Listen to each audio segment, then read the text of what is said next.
little beastie boys to get that blood pumping first thing in the morning. What's up, Bandidos? It is Thursday, January 23rd.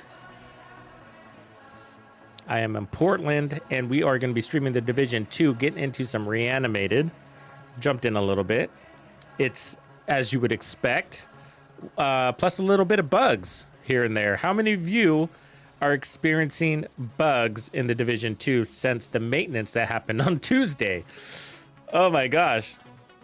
So we had a sort of an unexpected maintenance. It was a random one, right? And it was a server maintenance, but the server maintenance broke the game.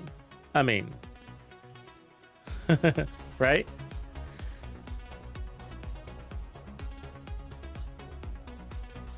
So I think it has to do mostly for East Coast servers, from what I understand. Although I'm getting a few bugs myself here and there. It depends on the login instance, from what I can tell.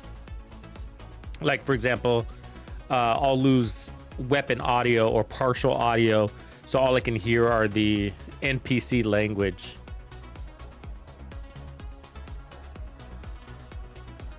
Kind of annoying. Mr. Fly.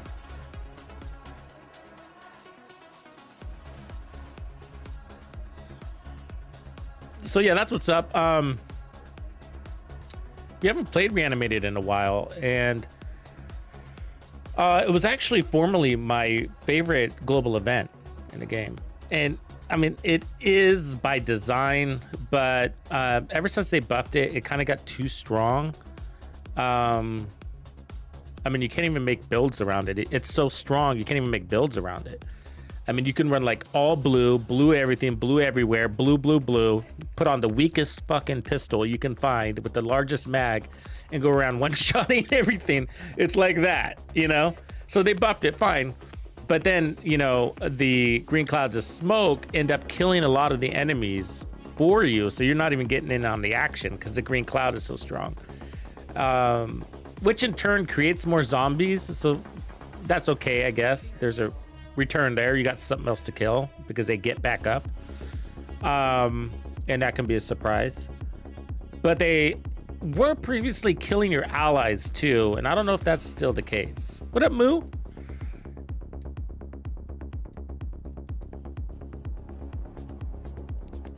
Andre, are you in the Ukraine? Yeah, that the Umbra Initiative bug, it's been around for a while. It's the one where sometimes it just doesn't work at all. You have to take a piece off. Yeah, that one's been around for all season, right? All season. Yeah, there are new bugs though too. Yeah, so Parker, I have that one.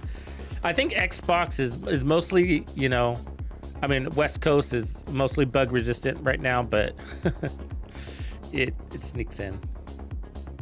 What am I running here? Where am I? Let's see what's up with the targeted loot. So we got shotties, wyvern, tip of spear, Cheska. Cheska's not a bad one to farm nowadays because of the hazard protection. I think, you know, with modifiers being a thing now, and they're going to continue to be a thing, they're not going away. But there's probably always going to be a hazard involved with the hostile modifiers, the enemy ones. So I think hazard protection is going to be much more interesting this season and going forward. I've been really enjoying it. I've been really enjoying being able to be completely immune to hazards and still slaughtering enemies. One of the things I want to do is actually prep for while I'm here, we got to do the scouts, so we'll be doing that, but also prep for our climax mission builds. We don't know what to expect, so we don't know what kind of build would make sense. I mean, are we going to need to run some sort of crazy jammer pulse, you know, to stop some drones? Are we going to need to be tanky, or is it going to be a DPS check? Usually ends up being a DPS check. What game isn't nowadays? So, but the build that I'm thinking I want to run, and it's an easy farm, but I think I want to run a full hazard protection striker build, like 100% immune striker build. probably while having bonus armor on my backpack. So that becomes an easier task if I run the ninja bike, right? And then combine it with the striker chest and then run a weapon that can peek out really nicely. But I'm thinking like a Lexington, 100% immune striker build. Is that possible? Can we do that without running the ninja is the question.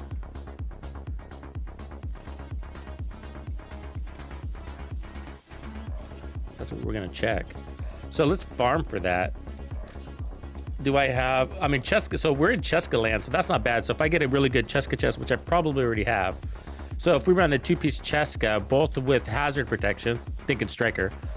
So Cheska on the backpack, and then Cheska on the chest, that would give us 20% from the Cheska bonus, and then another 20% from the sub attributes. So right there would be at 40%. Then the watch, there's 50%. Then let's see here, 60, 70, 80, 90. So it looks like 90% is where that would take us.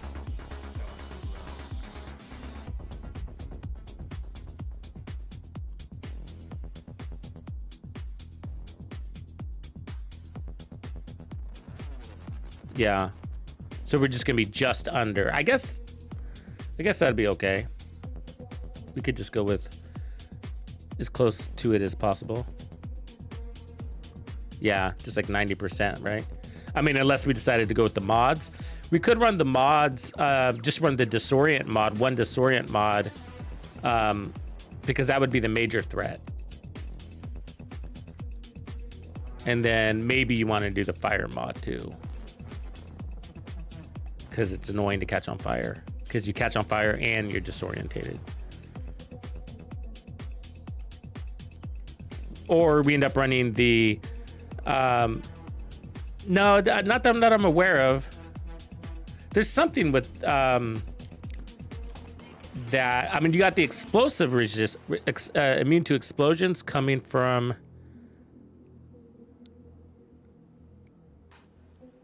gunner. No, demolitionist.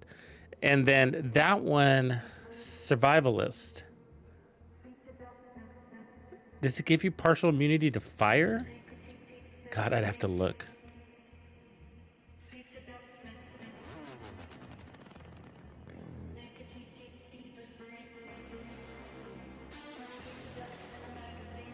I'd have to take a look, Bar. Bama.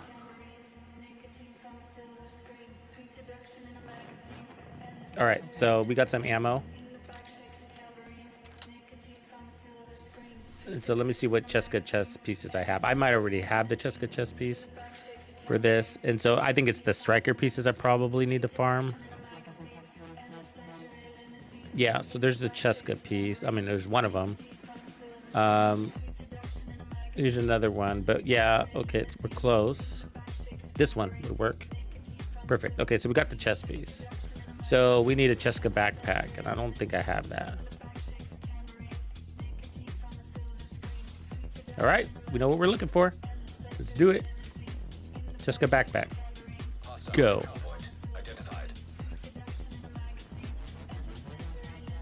Yeah, that's true. I could use that 10% or that modifier one. I'm probably going to use By the Teeth. And then the, which one? The crit one, Retribution.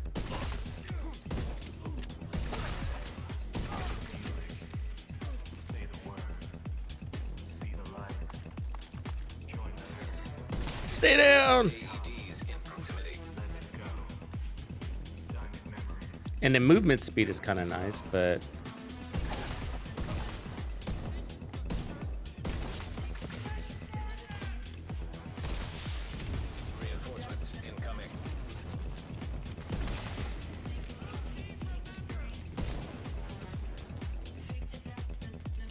the auto aim is on, I can tell. It's annoying.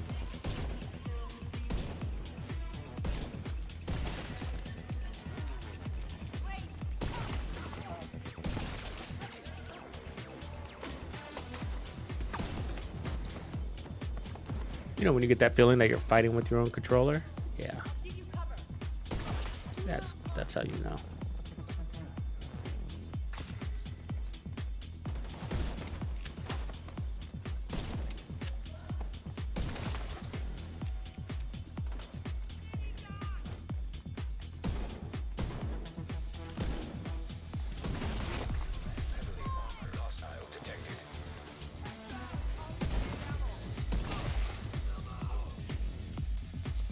Fix that after this.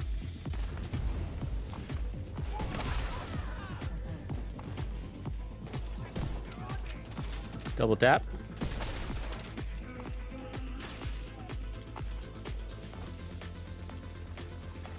This is my XP farm build, if you're wondering.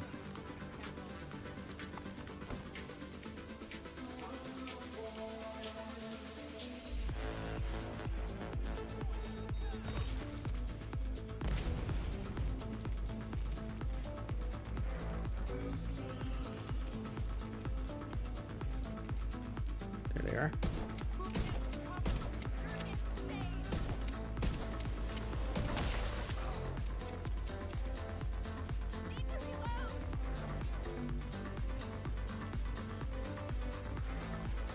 Because they're stuck or something, right? Oh, surprise!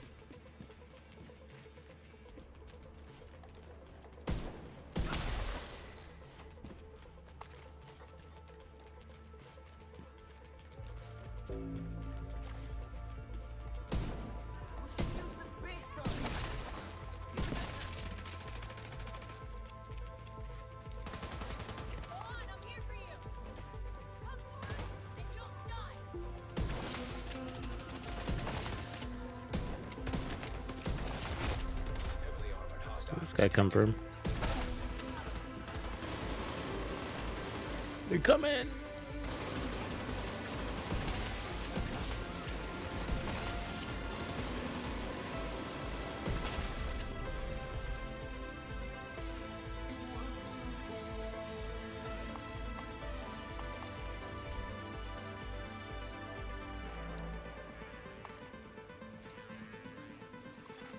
Supply room access unlocked.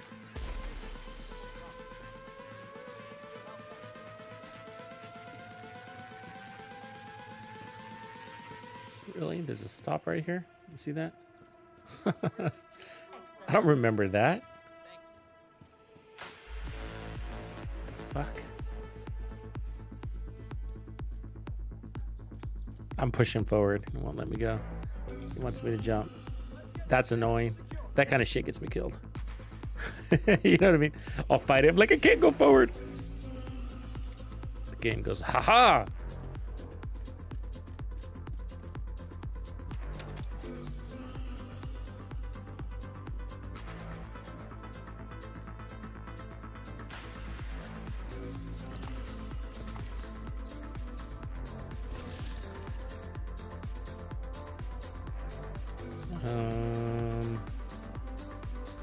Nope.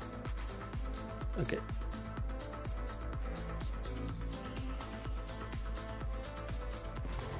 Can you craft Cheska backpacks? It's one of them you can't craft. Guy you killed there this morning? Yeah. Division traps, right?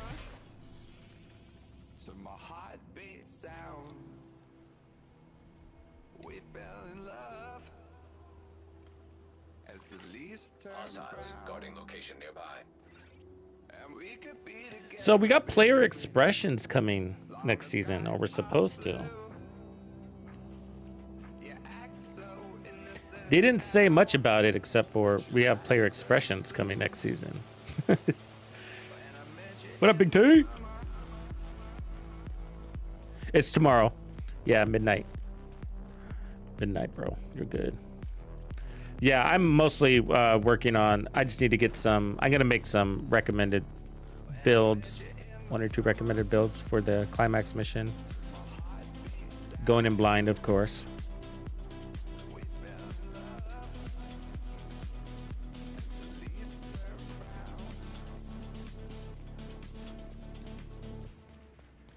You know that 5x event doesn't work for everybody. It's been a known bug for now almost 4 months now, right? Reinforcements en route. Since they first rolled out the concept. The question is, do you think they really work on that kind of stuff? Or are they just like, fuck it, you know? Limited staff. What are we gonna do? We got other priorities, right? It's an unfortunate circumstance. I think that's how it goes, though. You know? Not talking shit or anything. I just think that's our reality.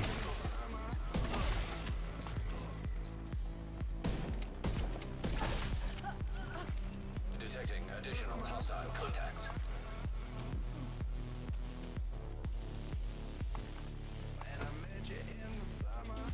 I think I give the devs a pass on a lot of the things, understanding the circumstance. And that they're part of the evil empire.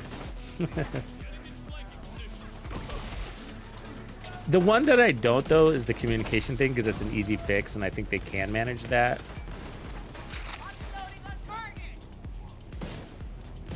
So, I don't know. That might be a Malmo thing.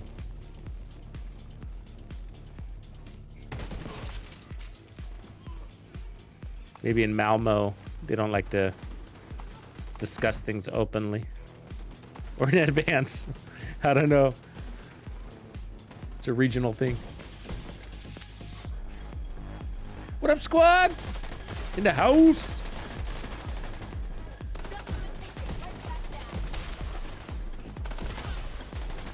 So that's why it's always the one that pisses me off and the one I'm more vocal about. You know, it's like the bugs and stuff that happens, it sucks. But it would be nice if they just said, hey, we got bugs, it sucks. You know, but they just go silent on this, right? Like, I'm wondering if the server patch of the server issue that's happening, you know, if there's going to be any communications on it or around it.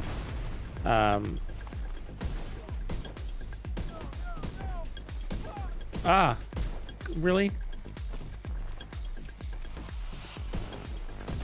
Oh, I got to take off that fucking insist. It's killing me.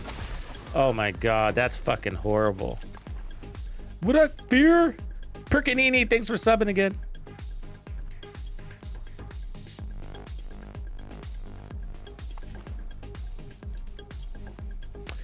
There is one fear mode that affects turrets only, but otherwise it's all weapon damage or other attributes not related to damage at all. Like there's speed, movement speed increases and stuff. Unir. Oh man, that's a tough name for me to pronounce, bro. From France, de Francia. Appreciate you, man. Thanks for re-upping. Love that gold skull. How am I saying your name? Oniri Bizu. Oh my gosh. I butchered that. What up, Sean? Oniric. Okay. Nice. Thanks for making it easy on me. Okay, I have to change this setting before we go into the next mission. Heavily armored hostile detected.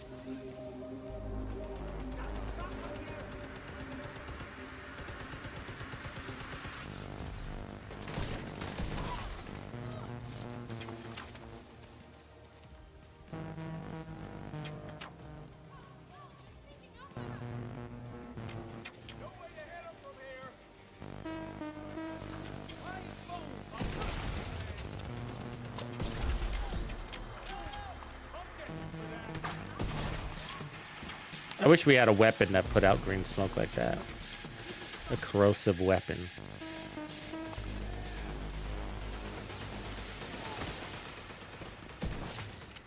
There's a lot you can do with this game, man.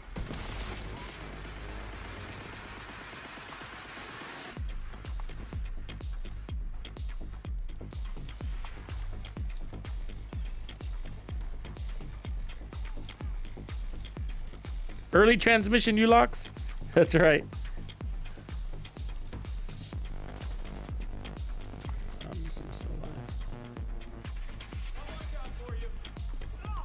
Leftovers.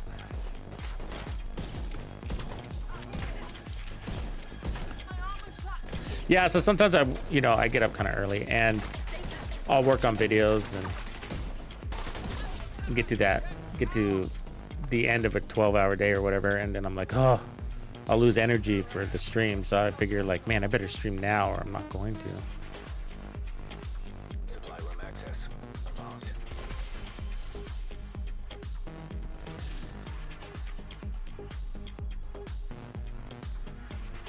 Concussion.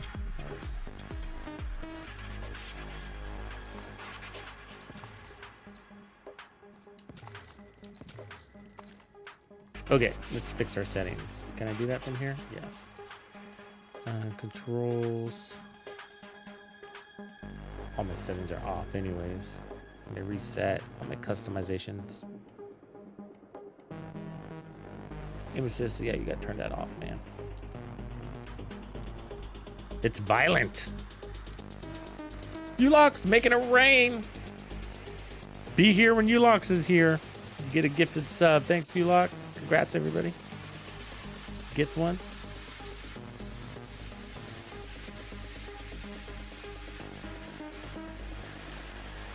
Jason, you're re-upped there, brother.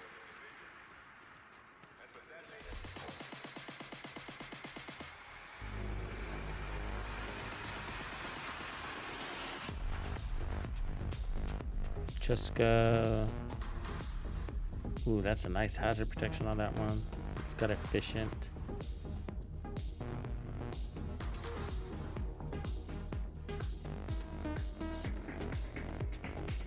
De Cuba, what up, man?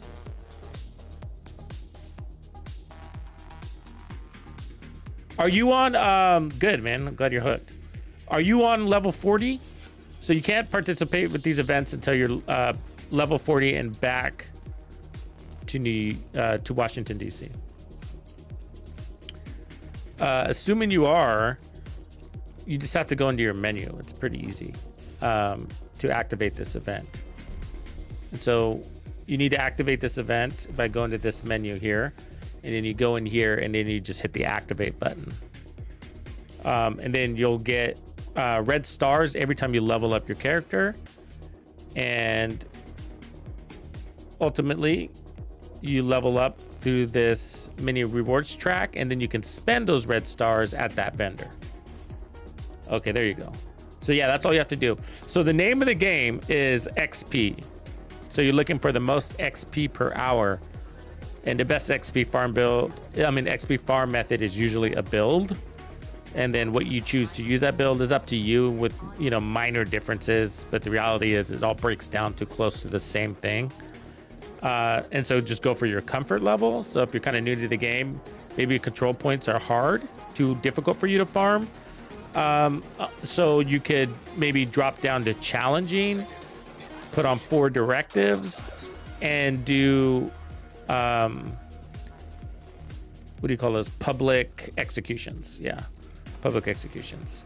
And so that's one way to get lots of tokens. And then you're gonna get the 5 XP thing going tomorrow. So if you're new to the game, anybody that's new to the game, like, that's the time to be playing. Call the wife, tell her you're gonna be MIA, whatever you got to do, but you got to put in the hours during these 5 XP events. I mean, you can get your watch to a level 1000 in a single weekend. I mean, that's plush, man. That is plush. If we had that back in the day, it would have saved me a ton of time, man. Coming in from the side.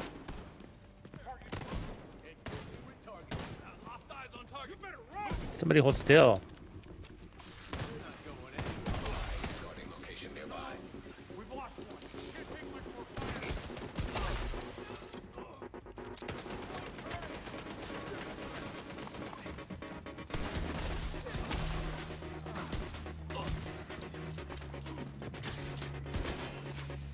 Oops. Just why? Something happened. I don't know what happened to that guy. Gotta get back together.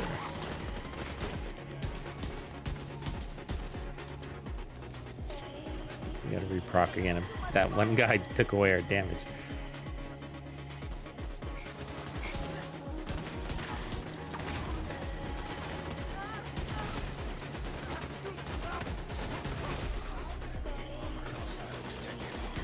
Yeah, this game is pretty easy to get hooked on, man.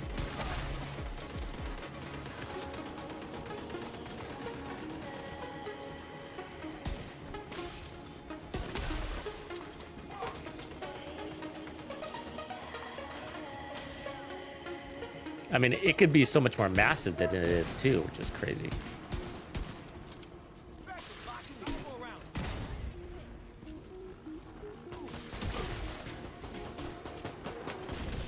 Oh, you fucker. Cover me, I'm moving.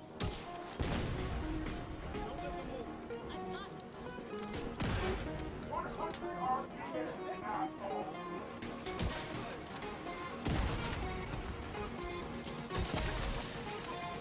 100 RPM. Could be better. Incoming hostiles. Tiny Undead, what's up, man? Bartos, what's good? Good to see you back.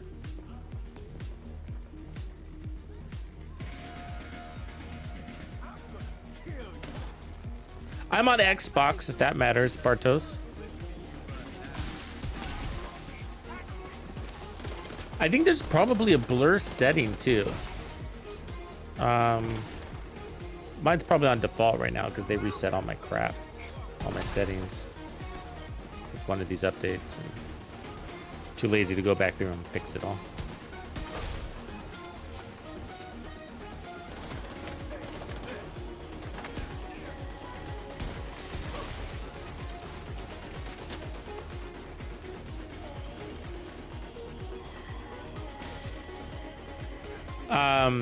Yeah, so I was gonna say these microtransactions are, I think, is what I wanted to talk about. We have a, I was saying earlier that one of the things that they mentioned for season 3 with the DLC was gonna be something called player expression. And that's all they told us about it, right? They literally didn't say anything besides saying player expression is something to let players express themselves better.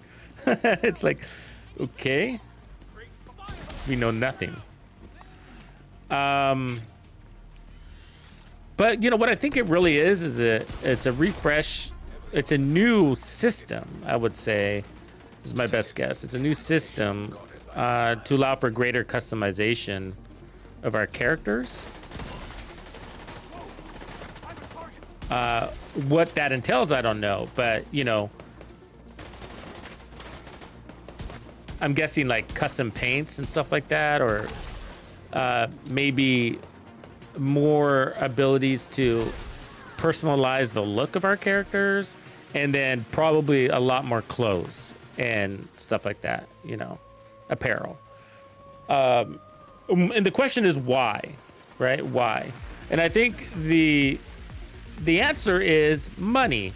You know, I think it's, you know, the DLC, one of the big questions that I kind of put out in that video that went out this morning or yesterday morning, you know, which was about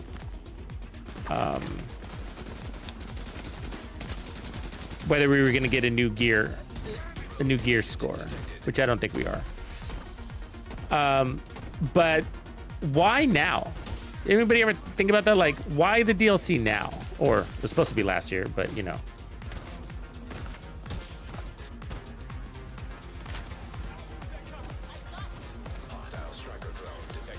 I mean, timing the things is kind of more awkward than it seems, you know. We had Project Resolve. I mean, what's the real what's the words I'm looking for? The business decision or motivation behind it, you know, the objective. I mean, lots of speculation could go into this. For it being such a simple question, it could be, well, you know, maybe it's to reinvigorate the IP. and get people ready for the Division 3, which is probably going to be the biggest contribution to that.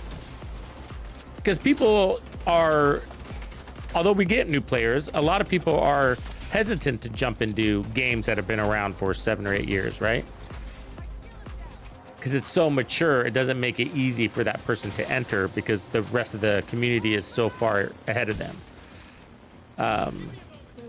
And it can be really challenging to understand things because there's just a lot of topics we just don't make guides for anymore. And then those things have evolved. And so if there are guides out there, they're outdated. And we take those things for granted, you know? So, you know, new chapters in the game, like Division 3, it's a good refresh. You know, obviously there's the updating of all the graphics and stuff, but also making it more welcoming for new players.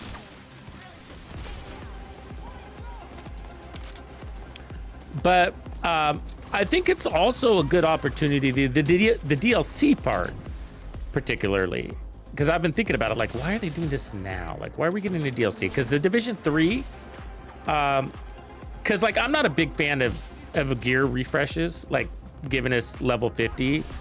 But to be honest with you, like, if there's a time to do it, now would be the time, you know? And I know it's not popular and whatever, but it would be painful up front. But I mean, like, as a veteran player, if I lost all my gear because I'd have to regrind everything, I mean, oh well, you know what I mean? Because the game is old as shit. My gear is old as shit. You know what I mean? Like, the unicorns, they took me months to get, you know what I mean? And hours of, tens of thousands of hours into this game. But it's the next chapter. When we move to the Division 3, it's going to be the same thing, you know? And so my thing is, that aside, whether, doesn't matter how you feel about it, but that's how I feel about it, right? So I wouldn't mind it, but I understand the pain, right, that people would go through. And the thing is that the Division 3 is like, we're talking 2028, 2029. We just got into 25. So, like, this is all related, right? This is all going back to that question, like, why now? Why are we getting into the DLC now? We got 3 years. I mean, if you look at the roadmap I put out, do I have it here? Is it right here? No.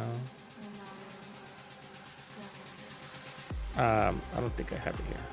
I could put it here, though. Give me a second.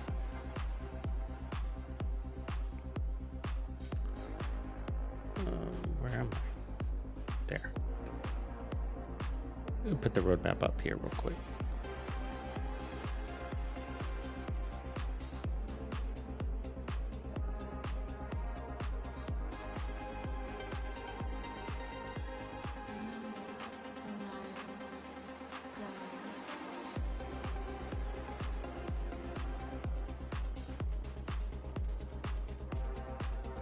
It's not loading.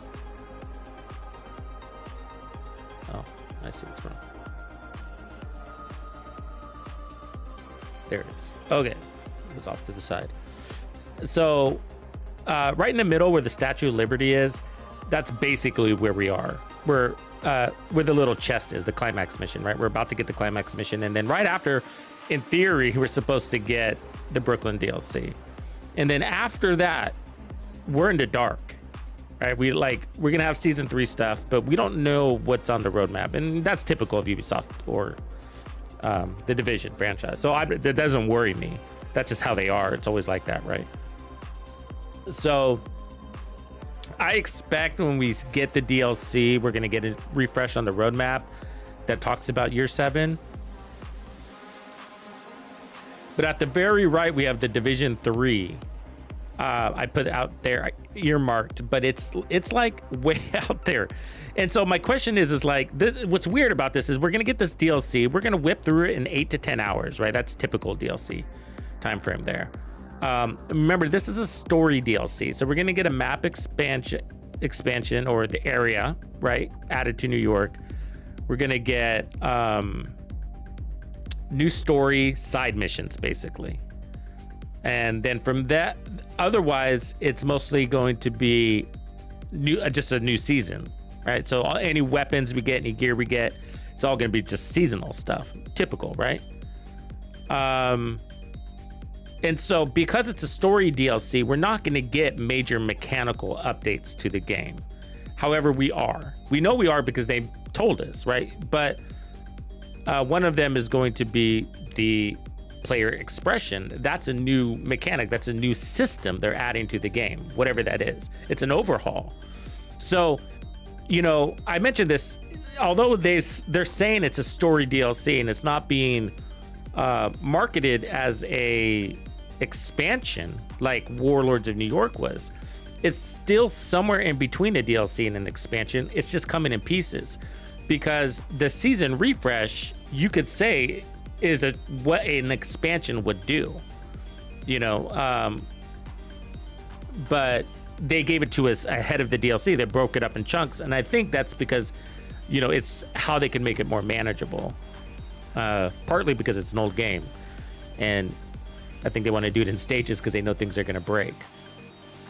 So anyways, so we're going to get this DLC. We're going to whip through it in 8 hours. It's not bringing any major mechanical changes. We know which ones are coming, and the other ones we've already received. So then we're just going to sit here and play the same missions for 4 more years.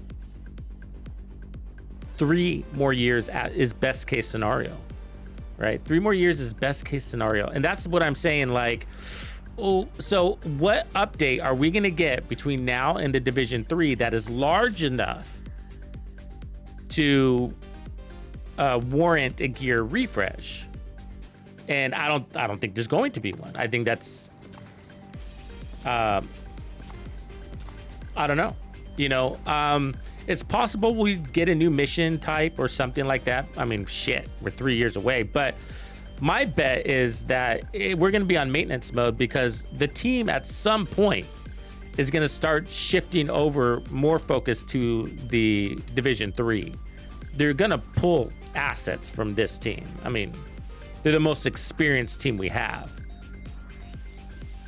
They have, sorry, to the franchise. So they're going to want to pull that team in. But to the Division 3, it's a small team. So who can they take, right? I don't know.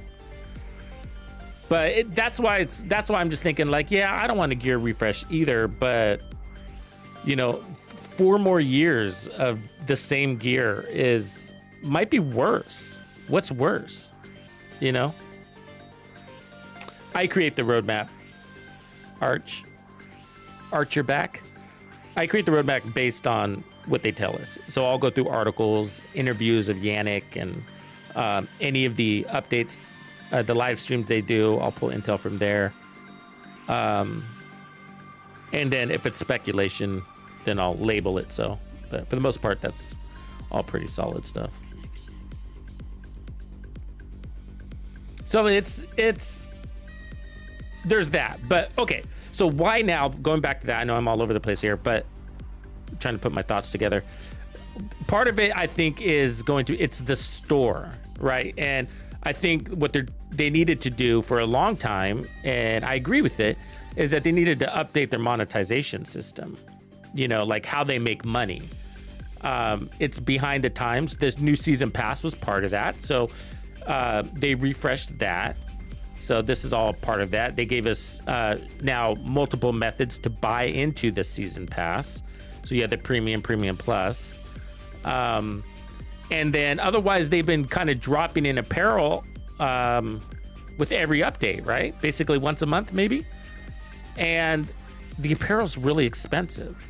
So I'm hoping that the season, or how the character expression that's coming with seasons 3 or the DLC might fix that. I'm hoping that we'll get more of it, and that it'll be less expensive.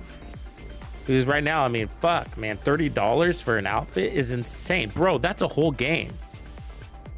That's a whole game. I mean, I think the apparel is going to be more expensive than the DLC. One outfit. You know, and I like apparel. I'm into it, you know, but I don't buy it because it's so fucking expensive. It's just like, yeah, not worth it. It's cool looking, but, you know. And so I'm for them making money. They got to make money somewhere, right? They got to make some money somewhere. So, but the question always comes down to this, so I believe character expressions and the DLC, the why is monetization. I think that's the why, because for what it is, it doesn't seem to be like, oh, we're going to put out this DLC and it's going to bring back a bunch of players. It doesn't seem to be grand enough to do that, and it doesn't even really seem grand enough for player retention either, as if they cared. But from what I can tell from, this development team, they're not too concerned about player retention. They're really comfortable with losing players, and it's odd. It's an odd thing. I think maybe they stand behind, or they lean really hard against the fact that the brand has done really well for Ubisoft. So I think they feel safe, because it's made over $1 billion for Ubisoft, the Division franchise. And so they're like, we're not going anywhere, but that's not true, because they almost went somewhere. We lost a lot of them to Star Wars and Avatar. But yeah, so anyways, the problem with the monetization thing coming up, right, is it's like, so like I'm on a spending freeze with these guys. I haven't spent money on Tom Clancy's The Division 2 for maybe going on 3 seasons now. And it's because of their communication. It's just like, I'm just, why do I want to support these guys if they don't tell us anything? Like, what am I supporting here? And bad habits. I feel like I'm supporting bad habits, and so I think the best way I can, how do you say, like, challenge their ways is through my wallet, but with this player expression thing, which is going to be more microtransactions, although I agree the brand needs to make money, to go with that, they got to fix the attitude. They got to fix the communications. And it's just like, so we're going to get, this new microtransaction system, and then a game that's just really buggy with developers that don't keep us in the loop on what's going on with the bugs. We know how this is going to pan out, and it's not about being pessimistic. It's about reputation, and this is the one that they've built for the brand. What's going on, Who's? About yourself. Division China, don't forget. Yeah. I mean, this is what the reputation that they built. So that's the part that has me worried. It's just like, well, I mean, I'd be excited for such a system, but what needs to come with it would just be a change of pace and communication standards, I don't know if I want to waste time on this area because I need striker gear. Maybe we should go into Countdown to get it.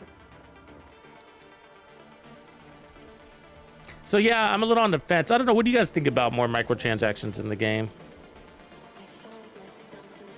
Do you think that's what player expression is about, or do you think that's out there, way out there?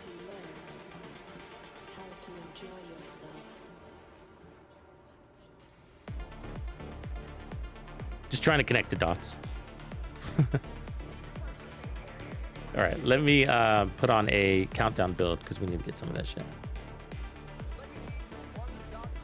Take my money. Well, hopefully you get something in return.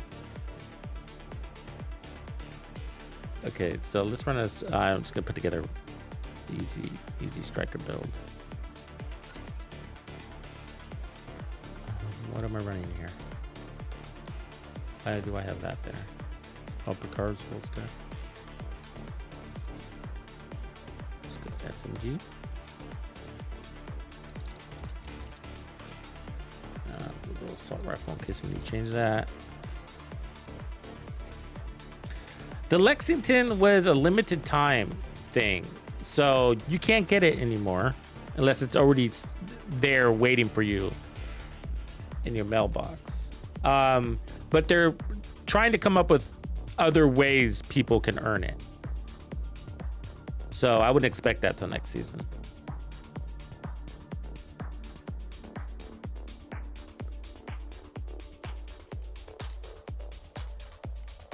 see if I have any striker with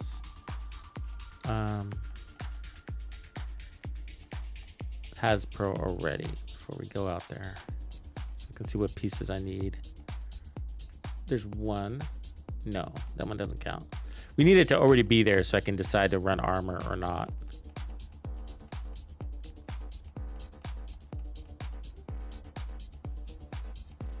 There's one. Okay, so we got the knees. That's probably it. And then we got, yeah, just the knees. Okay. Let's empty some shit.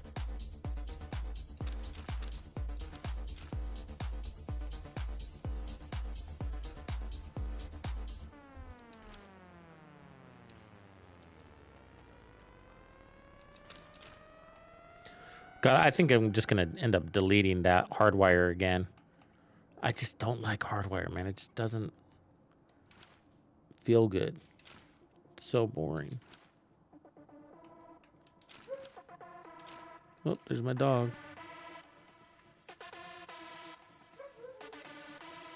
He's very vocal. All right, here we go. We got 25 slots. You don't need to be skilled here. And then Palisades is fine. We can keep that. Repair skills? No.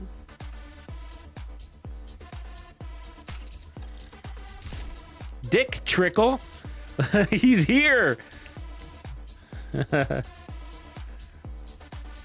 Dick Trickle has arrived, folks.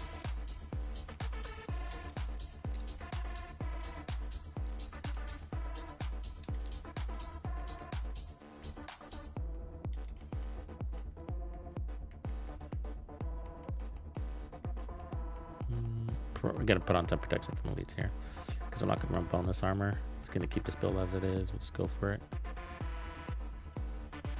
Stats wise, 58, 113. All right.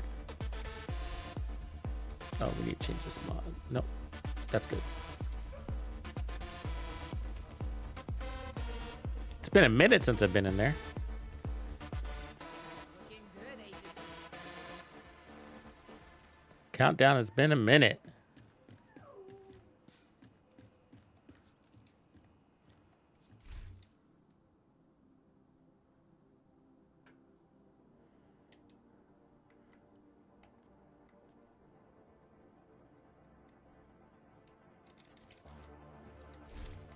Skills. I guess I'm okay with that. Invite to another agent's group. Receive.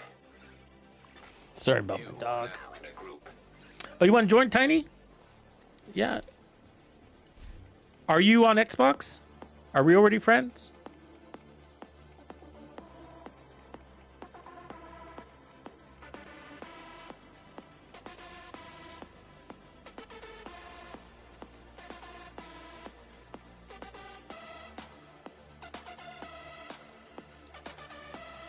Oh, that's too bad, bro. I know, though. We need some crossplay, bro. Like, they better have that in the Division 3. That would be sick.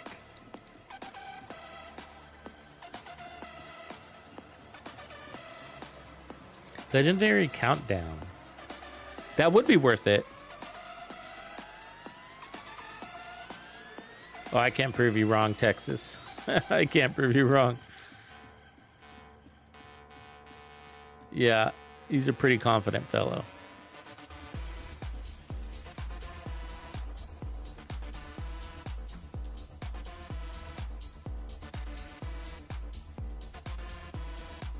Oh, heroic? No, it's not worth it. Nah. Not if you're farming. Not if you're farming. Because if you're hooking up with randoms, you don't know how they're going to do. But also, it's about server drops. And so you'll get people that fall out. And then you might not have a complete... No, it worries me. Maybe our community is so small.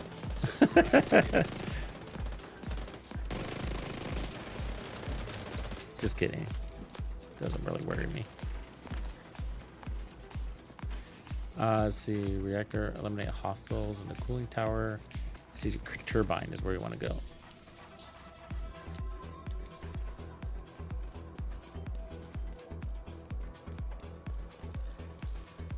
Oh, I forgot to change my gear. Let's do that.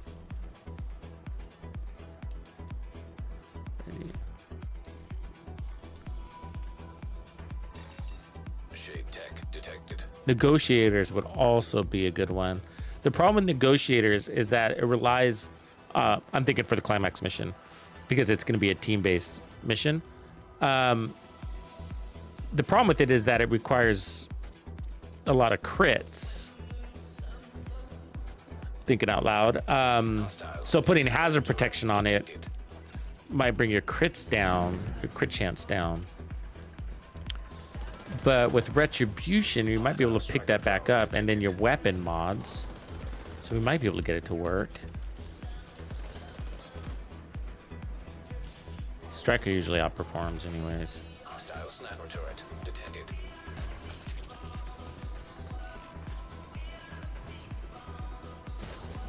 Outperforms negotiators. Assault turret detected.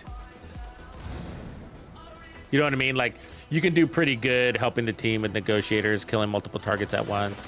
Or you can just slaughter targets with...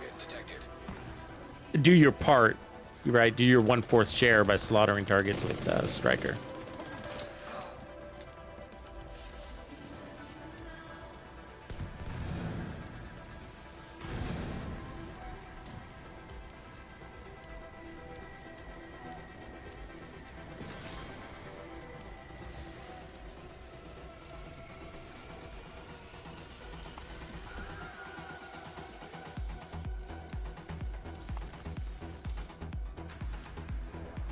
You went back to Division 1, huh? Look at you. Area secure.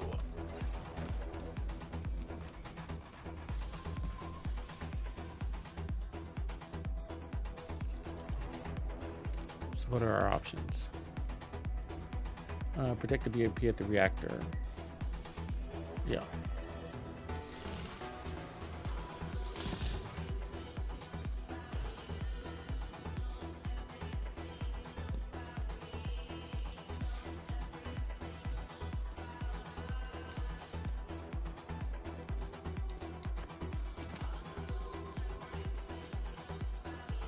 Secure the area so we can bring in the engineer. The utility Countdown brings is farming. It's the new farm in the game. Like, if you need anything, go to Countdown. You need to farm exotics, go to Countdown. You need to farm exotic components, go to Countdown. You need resources to level up your expertise system, go to Countdown. You need gear, go to Countdown. That's who's on my team.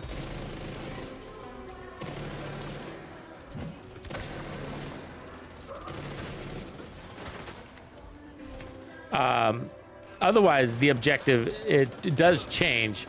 It's mostly based on time.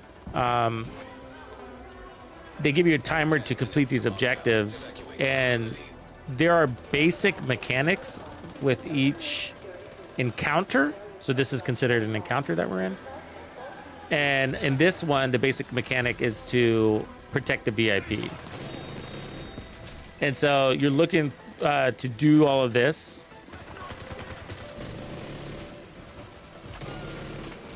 In the time that they allow, and then you extract. And the extraction fight is the hardest fight. There's a bunch of hunters. But it's a very rewarding system. It's super casual. So you don't have to be, you know, it can seem, how do you say, intimidating from the outside, but it's not. The basic way to get started with this game mode is just follow the group, stay with the group. That's all you need to know. It's almost purely elites, so tank DPS builds are usually the best performers.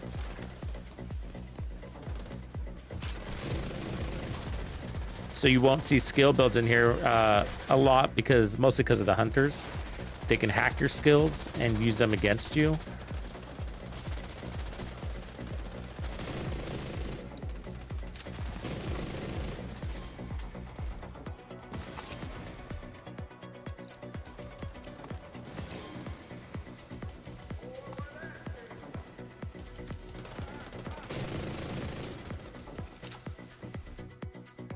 That was probably a real shitty job of explaining it. Sorry. If it was, I've done better. I've done better.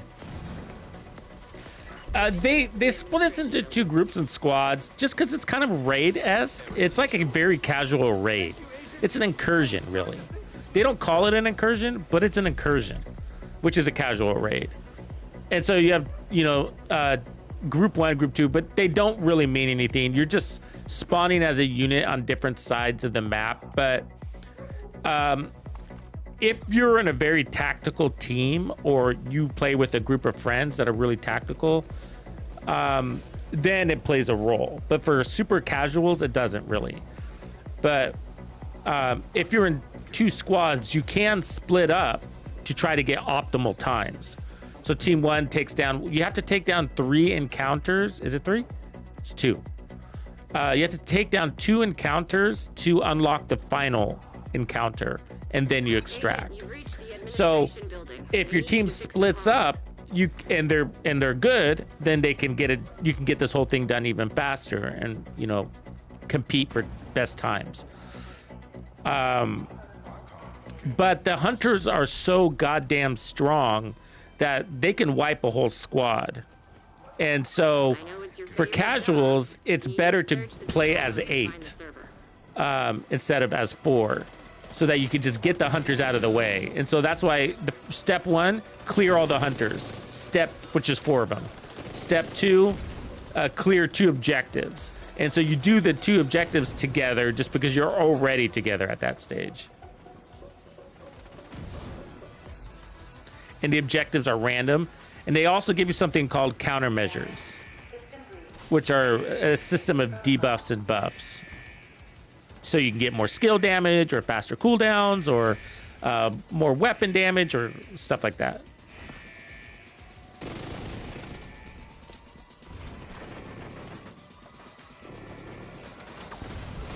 Oh, you know, I should be running the exotic holster. What am I thinking? There we go. I'm not thinking. Yeah, so ultimately that's what it's about. So it traditionally, I don't know if you've played raids before, or in the raids in the Division 2, but traditionally, you know, group 1 would go left, group 1 would go right, as an example. And it's always like that. So even if you've wow, even if you're playing with a team that you've never played with before, everybody kind of adopts the same raid strategy. And so when you're on a certain team, whether it's team A or B, if you're experienced, you'll know where to go and what to do. You're like, oh, our job, we're team 2, so our job is to always go right. Team 1's job is to always go left. Or recover computers and whatever. There's so many ways you could split this up. You could, like, team 1 could just do hunters while the other team does objectives, gets the objectives started, and then team 2 could, or the hunter team could join the objectives once they've cleared all the hunters out.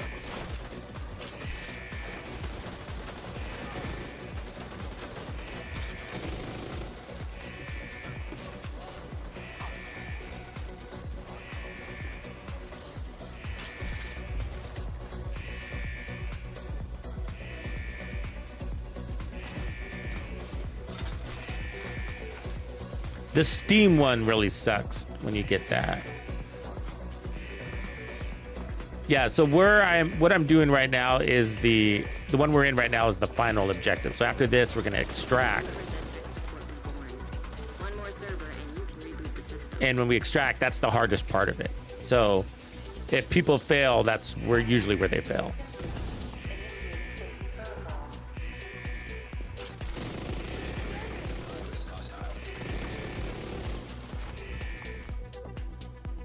Ooh, hazard mask, money. So we got 2 out of the 4 pieces now.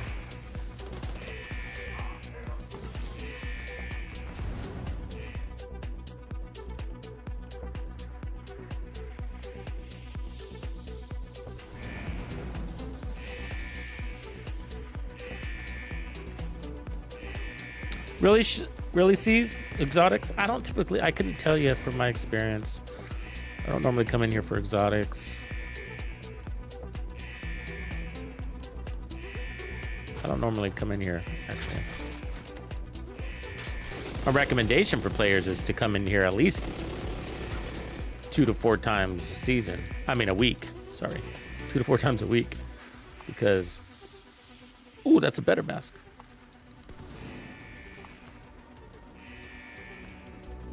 Keep you tip-top on your resources and stuff.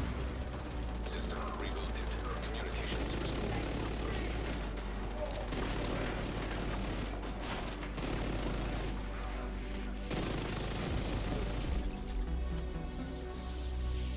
Nice. The plant's secure. Now let's get you out of there. Okay, so now we got a brand new timer. And so we have 3 minutes and 50 seconds to extract. And the extraction, it's loot galore. So you want to take advantage of that.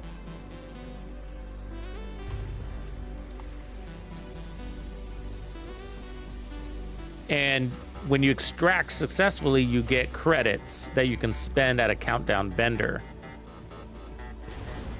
which you can use to buy exotics, which is why this is such a good exotic farm. Even if it doesn't drop exotics for you during gameplay, you still can buy an exotic cache. And you get to the point where you're getting at least 1 exotic per run.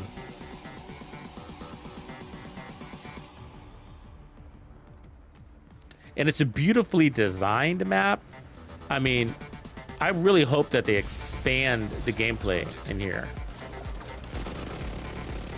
Get on that helo. We've got hunters incoming. So that's a hunter right there, and he's a badass.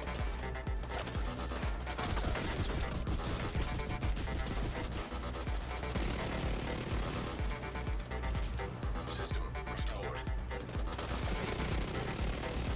Oh shit, you're not on my side. Fuck. He was in our crew. Sneaky fuck.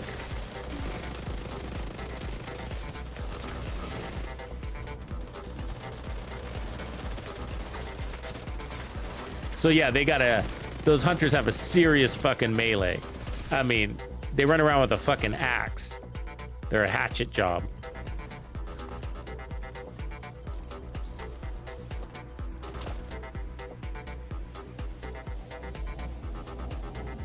Ooh, a fucking military jet is going over right now. Damn.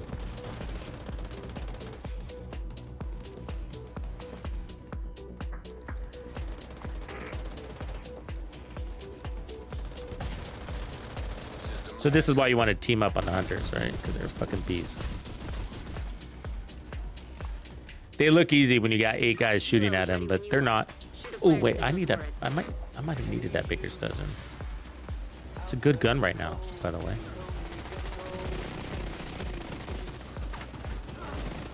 I might have deleted my old one.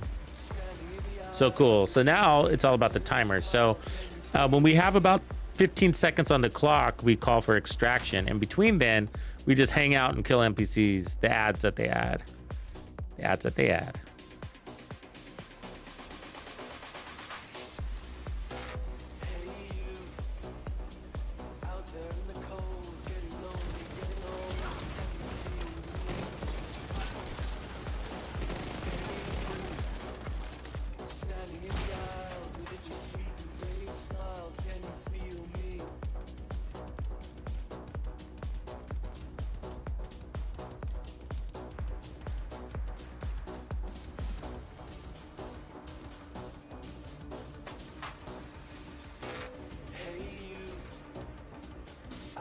You push it, Carl? And Carl says, fuck that, 10 seconds.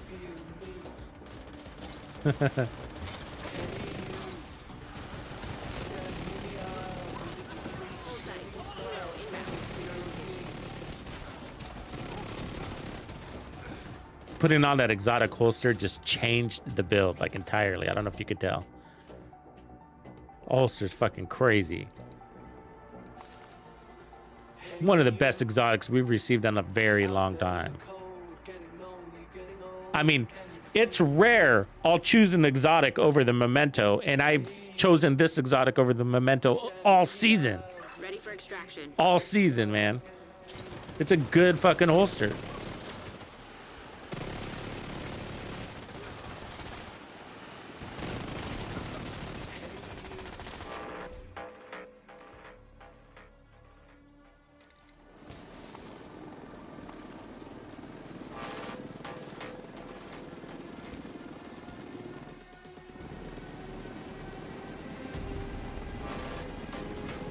What up, legend? Yeah, when I'm farming and playing with randoms, challenging is more of a guarantee. It's more efficient. It's a more efficient farm because when you're playing with randoms on heroic, there's a good chance you're not going to extract successfully. Maybe like 1 out of 4 times you'll fail. For many reasons. It's not just because, I mean, you're going to have new players coming in, right? But a lot of it's because you can have server disconnects. The servers in Countdown are not that stable. It's worse on certain days, I've noticed, like on the weekends especially.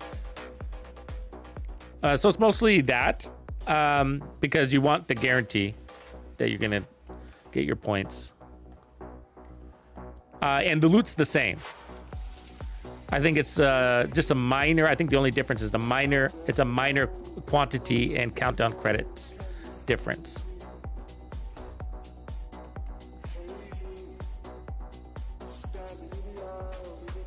Yeah, it's just this currency is the only difference. Yeah, the gear itself is the same.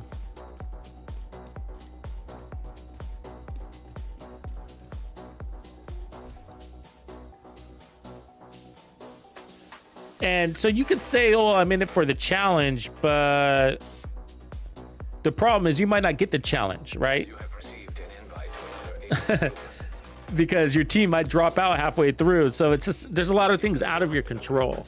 But when we play as a stream, because sometimes I'll come in here as a stream, and then the audience, the viewers will jump in with us, the crew.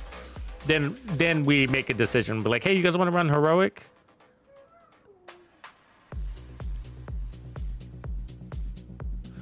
Mike, it's the Scabbard, this exotic holster. It's just really badass. Gives you rate of fire and 20% weapon damage or magazine size and reload speed, and you just got to rotate your weapons to get the buff. And so if you use something like the Ouroboros that doesn't really have a weapon talent, so you can't lose anything by changing, and then the Rock and Roll, which helps you build stacks, just look for those good combos. Yeah, me too. I'm in it for the farm. It's I want to keep Countdown casual because it's a casual game mode. Like, it's cool, you know? If I'm looking for a fight nowadays, it's mostly let's go to Legendary. communication relay offline. The open world is one big build lab for me. That's what the open world is. It's just a build lab. Missions are too easy, so I don't do those very often. And so when I'm looking for a good fight, it ends up being Legendary.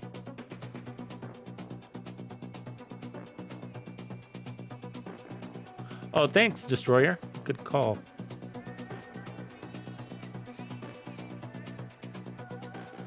I would like a chest option too. So if we find a chest option, we'll be good. But we're looking for,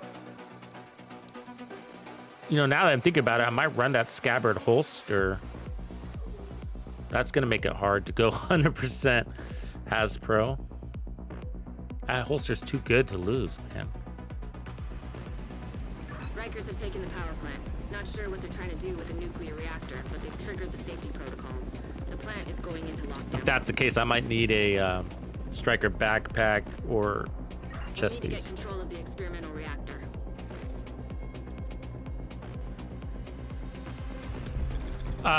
For the Oro, complete the whole thing. Reactor Yeah. unstable. Emergency lockdown protocols activated. 15 minutes to lockdown. Magnetic containment failure. Elevated threat of EMP discharge. I mean, that's a good question. You know, What I don't know is like if you're talking about like just public lobbies, because I don't do public lobbies, and so if you're doing public lobbies, then shit, it might be worth it just to do the first boss over and over, but the drop chance is really fucking low.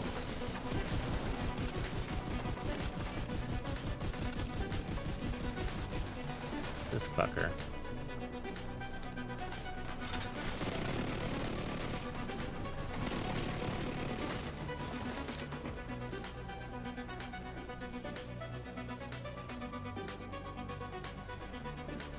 So eliminate hostiles in the reactor, neutralize Warehound team in the admin. We might as well stay here. Yeah. I'm gonna go take care of this admin team. Which way? Up, isn't it?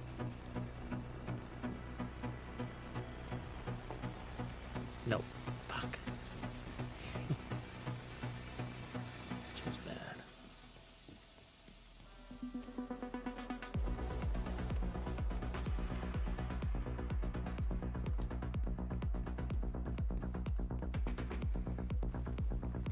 Oh, great. It's these fuckers.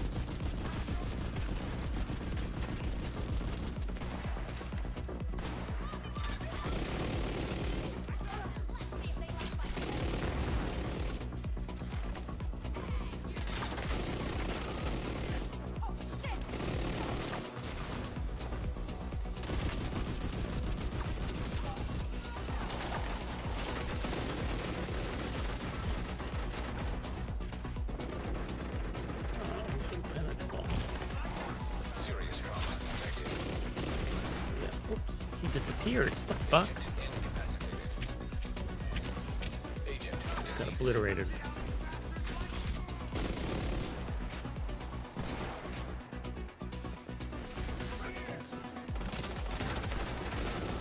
Oh, I didn't think I was that close. Got for armor on kill. Okay, what do we gotta do? We gotta destroy something, don't we?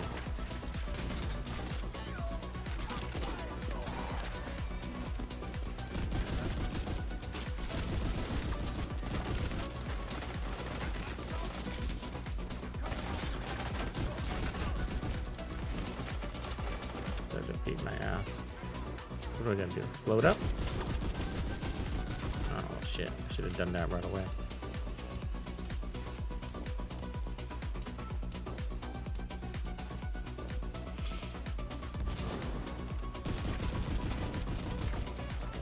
Right. That was all of them.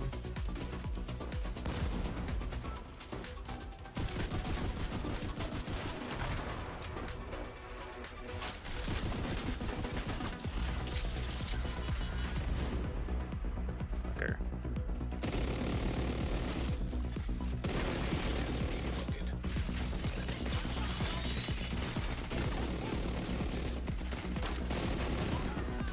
Fucking Warehound. Pick up my shit. restored.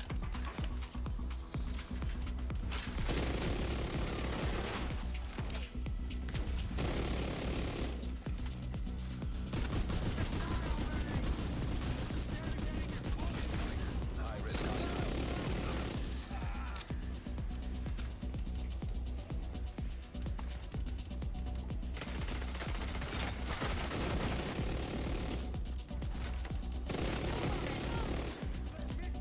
That was easy. Now try me. I'm gonna make you pay. God damn it. area secure.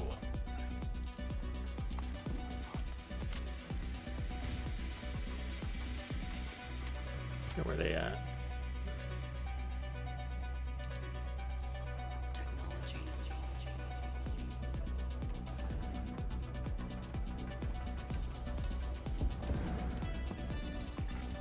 Hostile neutralized. 10 minutes to lockdown. Evacuate the facility. Excessive magnetic discharge detected. EMP Excessive discharge? required. High risk target.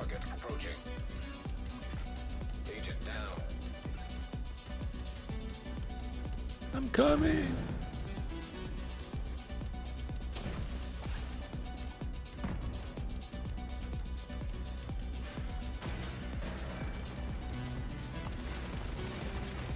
An agent needs assistance.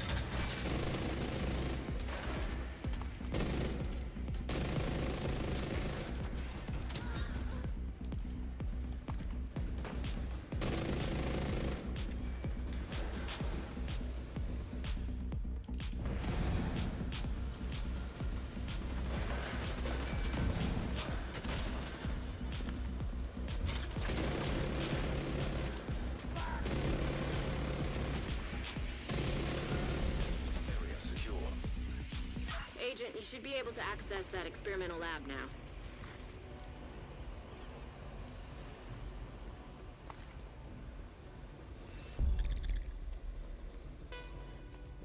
Experimental lab, here we go. Someone needs antibiotics, yep.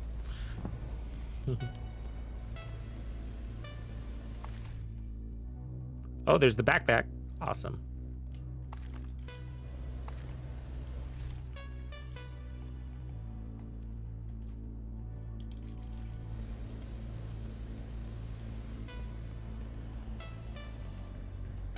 Might end up running the backpack over the chest. If I choose the assault rifle, then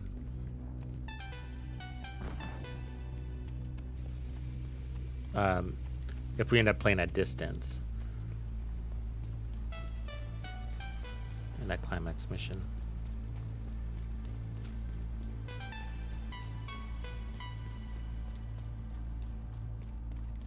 Agent, you've reached the lab. I need you to stabilize the reactor.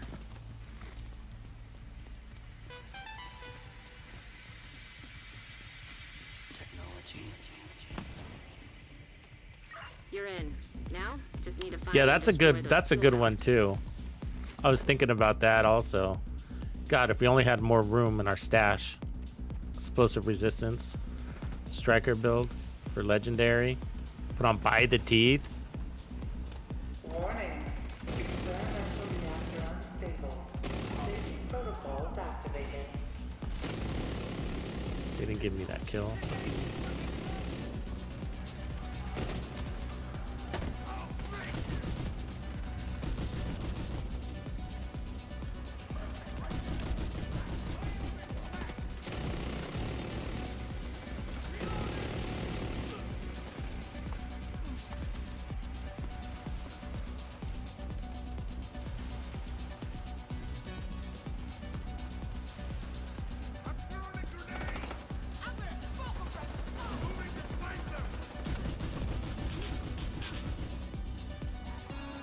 Magnetic containment failure. Elevated threat of EMP discharge. Nice work on the valve. Now, I need you to expose the reactor's core. Feels like it's going slow.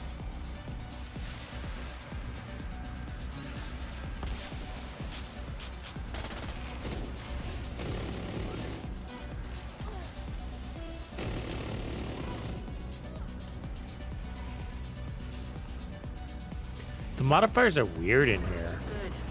It's like they're on, but they're not. Destroy the magnetic I mean, you core. get your buffs, but I don't like see much happening from the enemy.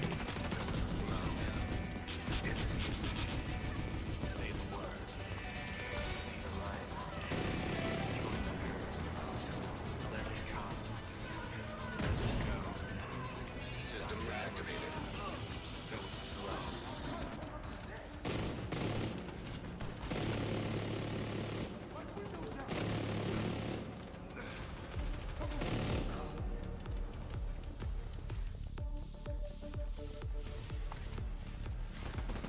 Here they come. Shotgun's a beast.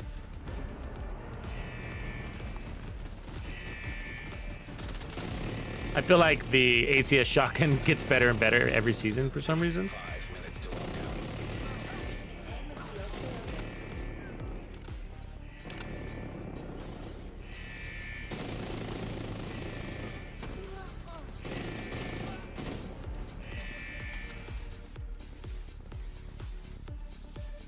Another mask. Gloves are the big one we're missing here. Salty, what's good, Salty? Tell me some good news. Good news, more monetization is coming into the game. Microtransactions.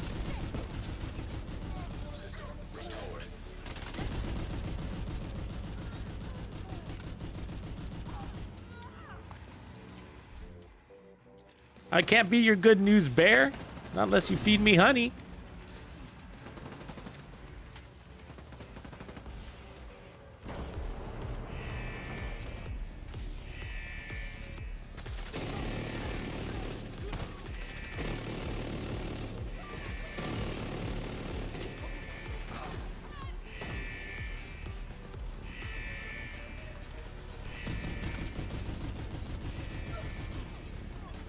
An agent needs assistance.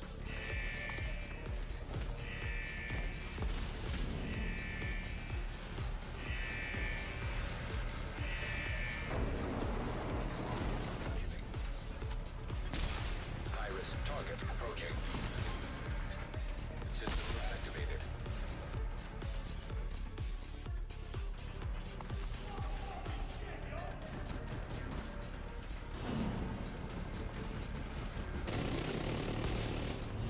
Agent down.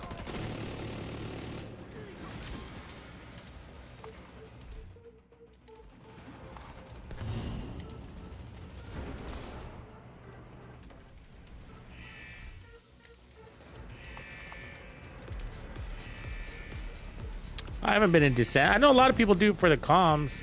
Stay up on the comms. Oh, not me, unfortunately.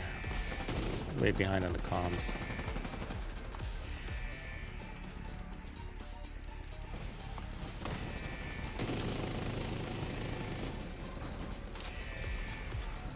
Experimental reactor offline.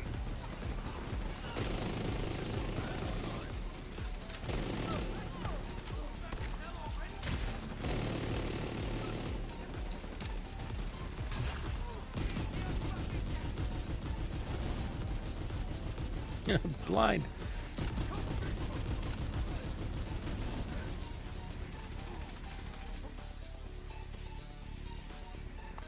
Great work, Agent.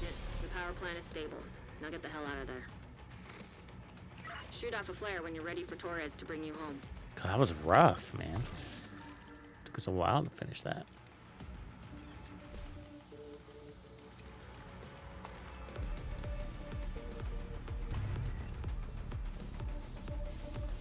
Legend, if you haven't run raids, then they're going to put you on DPS duty.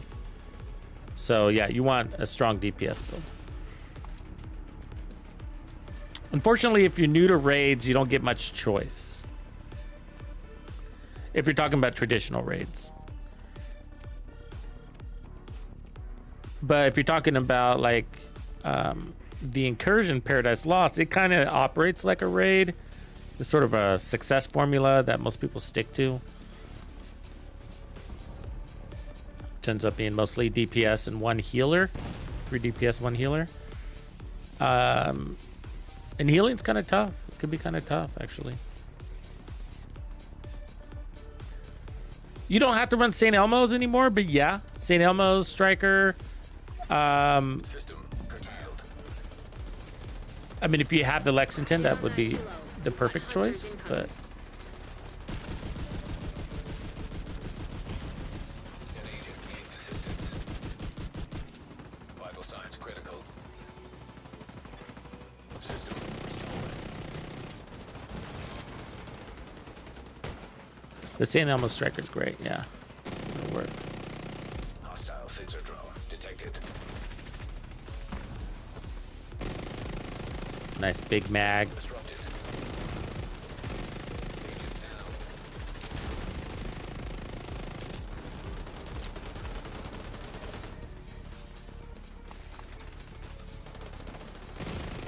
Serious trauma detected. God, why are we still fucking pulse the whole fucking time? How many times are they jamming us over here?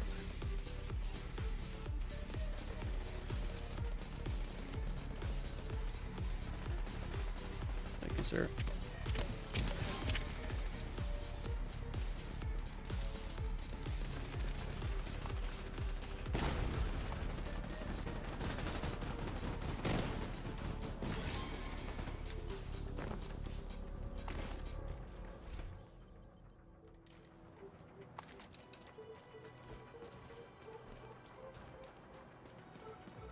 Yeah, that's a good way to put it, Trouble. We have more team coordination.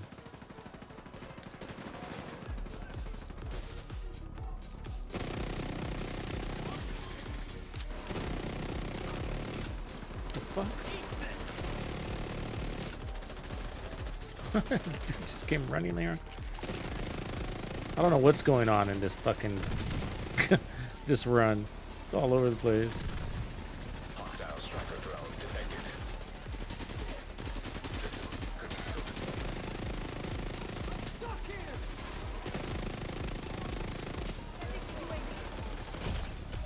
Fucker.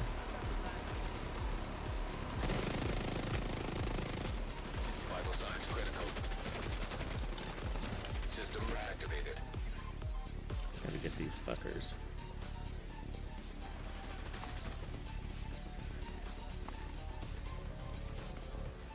Mister! When you're ready, send up a flare so Torres can pick you up.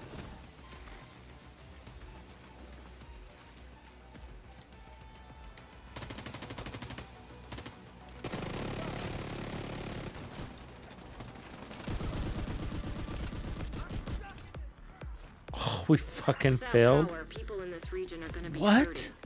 No power, no electricity. No electricity. Wait, no did peace. I just fail? We need to Or did find a way to everybody fix fail? this. I don't know what just fucking happened. That whole thing was just off.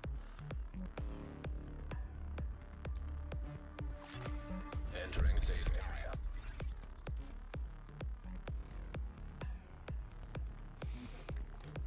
Okay. What did we come out with? The pyro? Oh, thank you.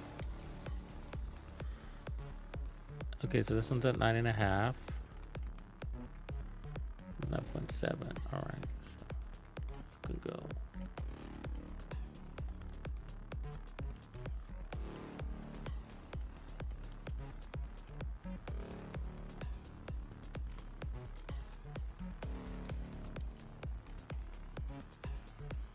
Ooh, we ended up getting the gloves. I think we got a full set. I could go back in to get the chest, but I could probably just craft it too. So let's put it together and see what it looks like.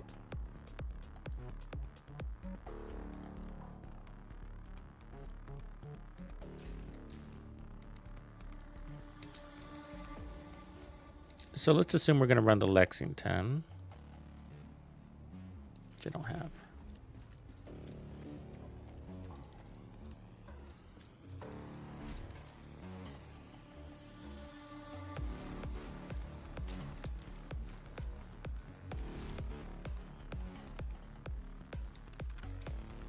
And then we'd keep the shotgun because we're going to rotate. The holster stays. And then that means it'd be y'all that we'd have to run, which isn't going to be as powerful as the Cheska.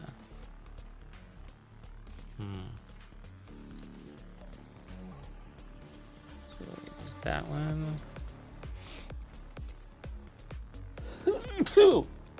Excuse me.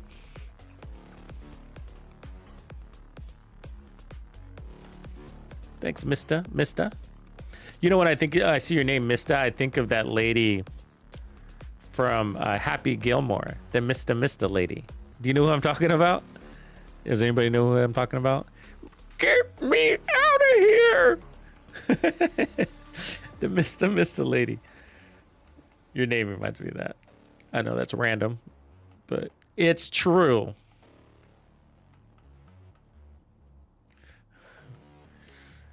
Okay, here we go.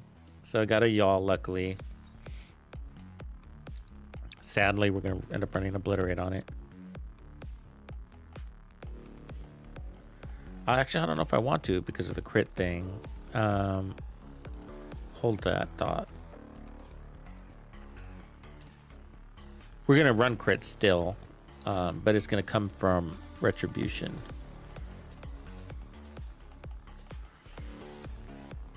Got lucky with those gloves at the last minute, huh?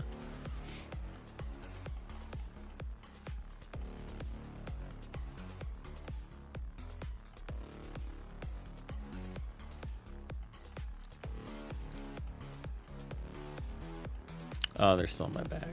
Come over here, Agent. Take a look at what I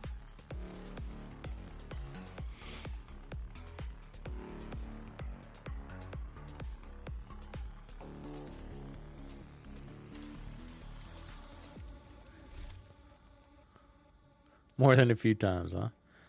I think that knowing the devs, you know, if you think about Paradise Lost, it's like one of the use cases to run the striker chess piece. It's probably going to be the same thing for these master difficulty climax missions. You know, they love to make tanky NPCs. It's going to be in group mode, which is one of the better scenarios for the chess piece.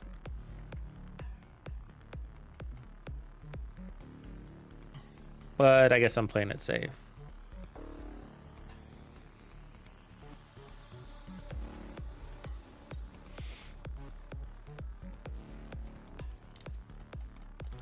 Okay, well, actually, before I do that, let's load up our weapon. So crit, we're gonna put crit chance here. I like stability on this thing too, by the way.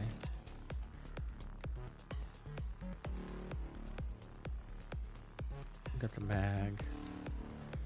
Run this in Chrome. Okay. Stats wise, that puts us at 26.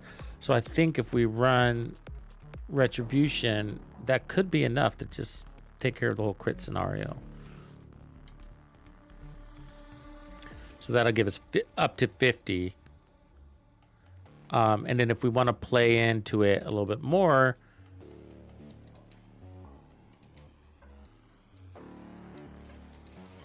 then I can run crit chance mods.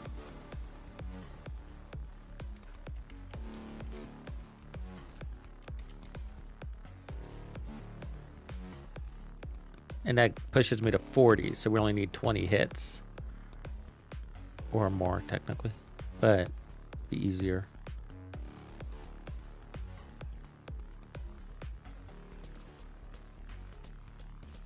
I don't think we're going to get a gear reset, KTG.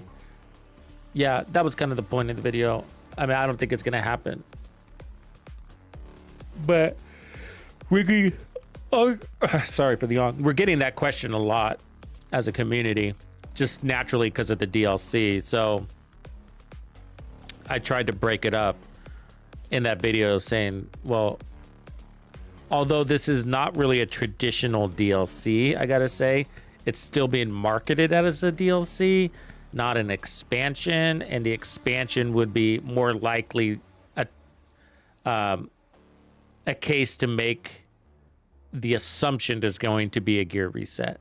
But because they keep saying DLC, story DLC, then it's probably just going to be missions in the zone, more story. And we are receiving, and the reason why it's still a discussion is because we are receiving updated mechanics and systems in the game.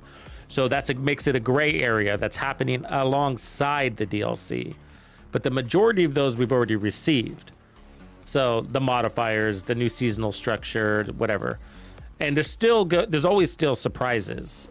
But the only system or mechanical structure that change we know we're going to get next season is supposed to be the player expressions, which is going to be customization system. It's still possible they could decide to bump the gear. I think the modifiers was their answer to having to do that. With modifiers circumvents the need to bump the gear. Because, I mean, I put in Yannick's quote there, but if you look closely at his quote, you know, one of the reasons why we update gear from level 40 to 50, for example, is to reinvigorate the grind, right? To give the community something, the next level to grind to, which invalidates gear at the same time, which is the downside of that. But it opens up more power.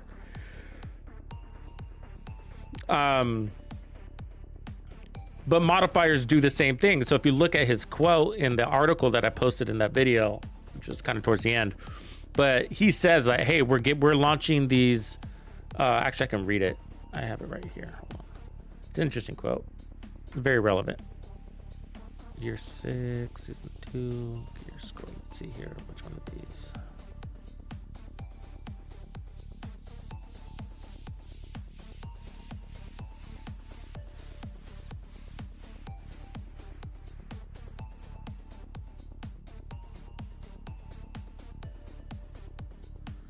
Yeah, here it is.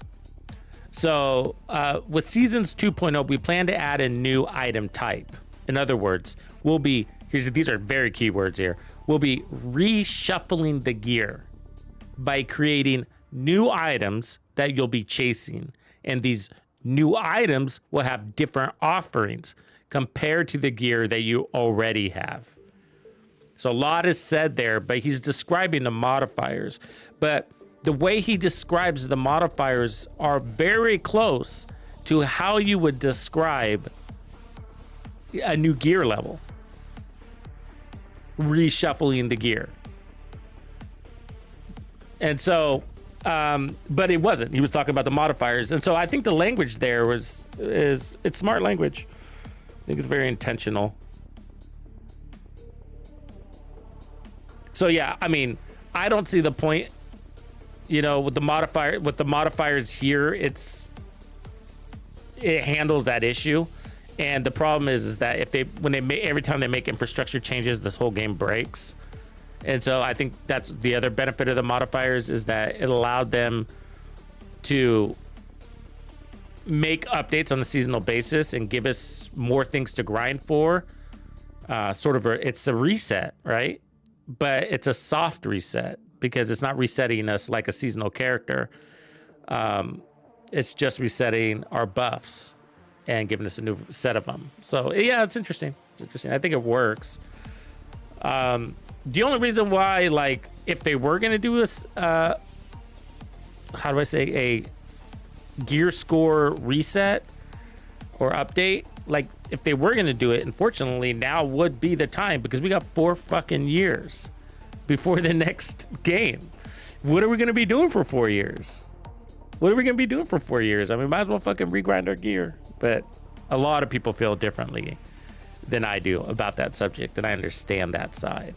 So definitely not advocating for it, but if they were to do it, now would be the time. I just hope we have something to do for 4 years.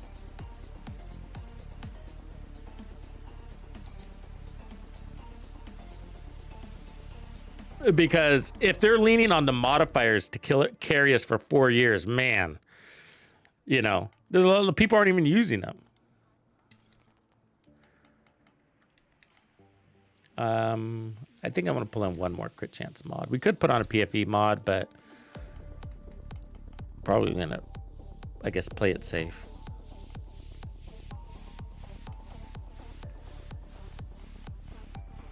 Where is that crit chance mod?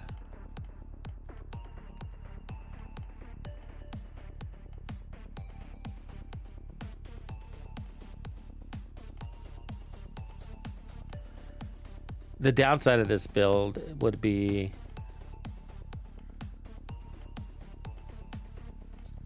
not everybody has y'all gear. And so if you don't have y'all gear, then you'd be 10% shy of whatever we come up with here.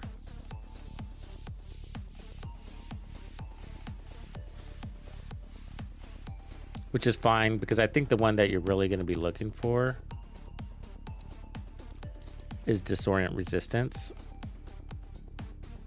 actually. So now that I think about it, I think that's gonna end up going here.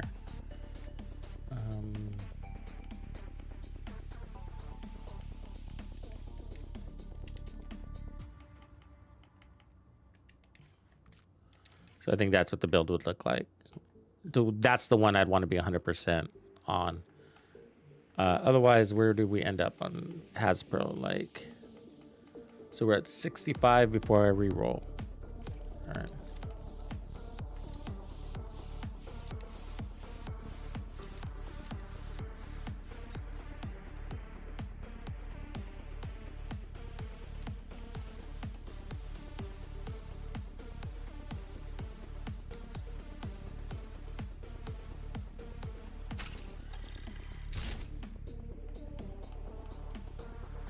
Was it there last week? They were supposed to patch that out. But, they revert their patches. That was in one of the patch notes that it was already fixed.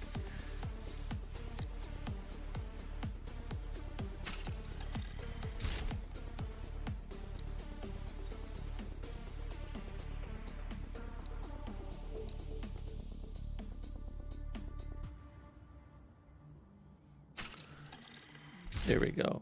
I mean, I might for team play pull back the armor a little bit, but for solo play, we're so fucking strong. It's kind of like, might as well. And then for externals or for mods, it's gonna look like the active will be all out as I always do. And then we're gonna go by the teeth.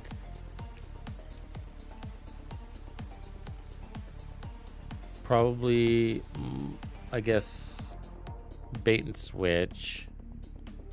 Kind of lame. But if we lock in at long range, then it's just going to be reload speed. And then retribution for crits. So that would be our build. And then for skills, we'll probably, for that mission, I guess, run this.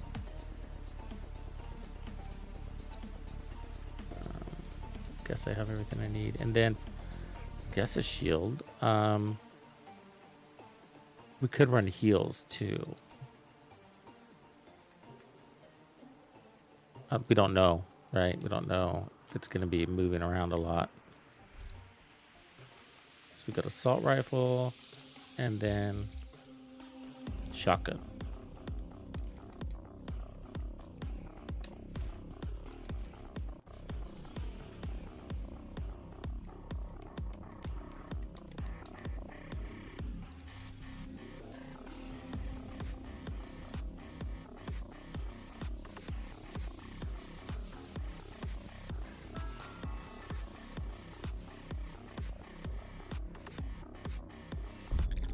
For the event, you have until Tuesday or Monday night.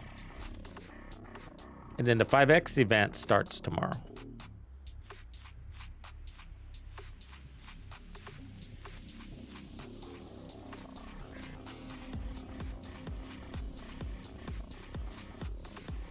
All right, let's go give it a test.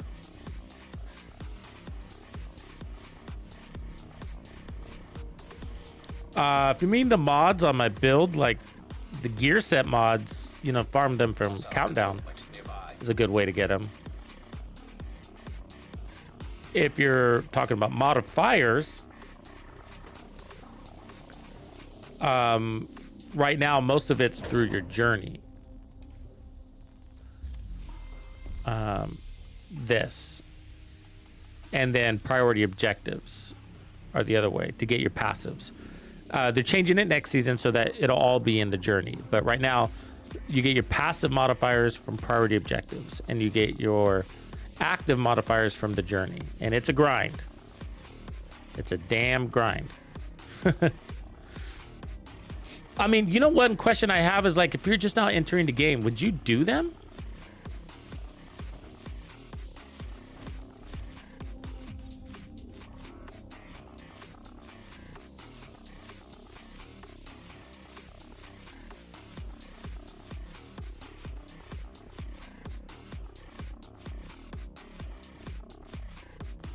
I wonder which one I would go with.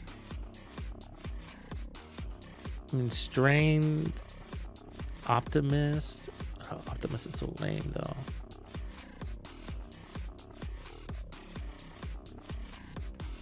I mean, I do like killer, but if we're gonna be running in a team, then we're gonna want strained. And then let's fix that chest talent.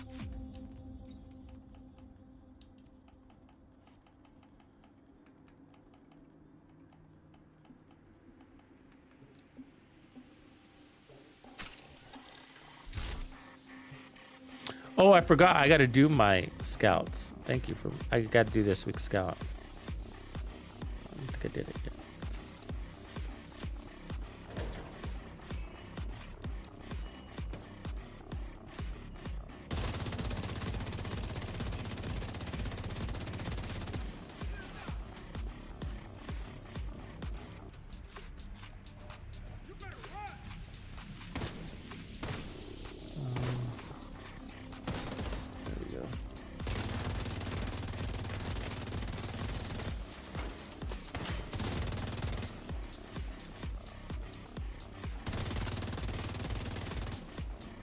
Oh, I locked it in the medium range. Fuck. Well, at least we're getting our crit chance up. that happened. That was definitely a fucking long range.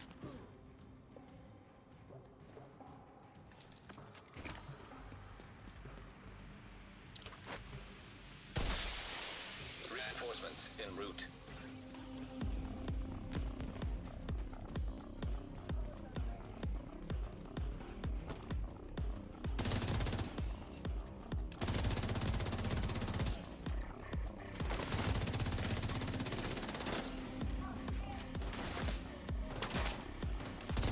Did I just take dizzy ammo?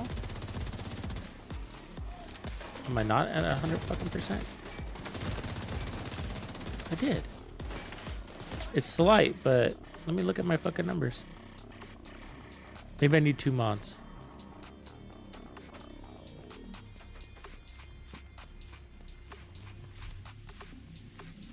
I didn't check my stats. I should have.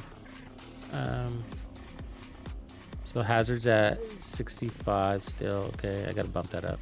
So disorient's at 75. Okay, yeah, I forgot to do something.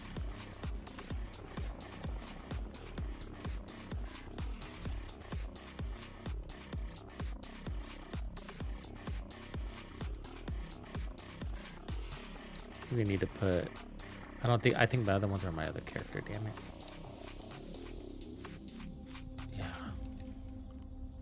Or they're on some piece of gear somewhere. Hostile control point identified.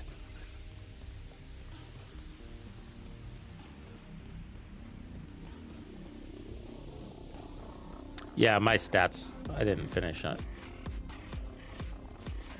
I gotta optimize things. I'm hiding.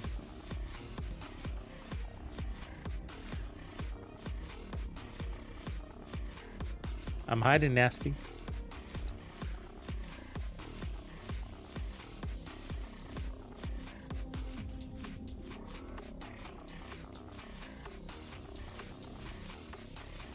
Okay, where are the blue mods?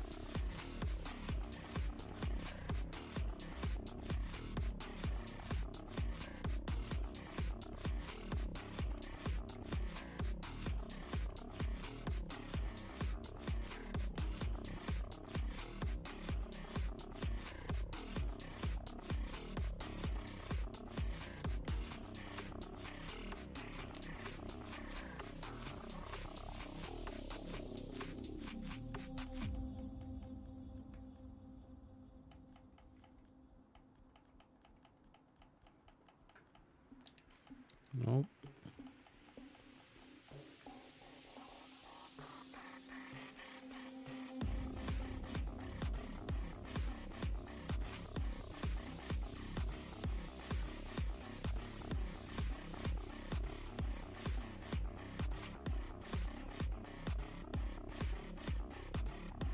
Damn it, they're on my other character. Okay, I'll just optimize for here. Get those later. Yeah, you know, I don't run that many backpack talents. I run the Memento, or I end up running Bloodsucker. I mean, I hardly even run Vigilance. Like, it's rare that I run. I'm just a big fan of, I'm too much of a fan of bonus armor. It's just such a good thing in this game to have.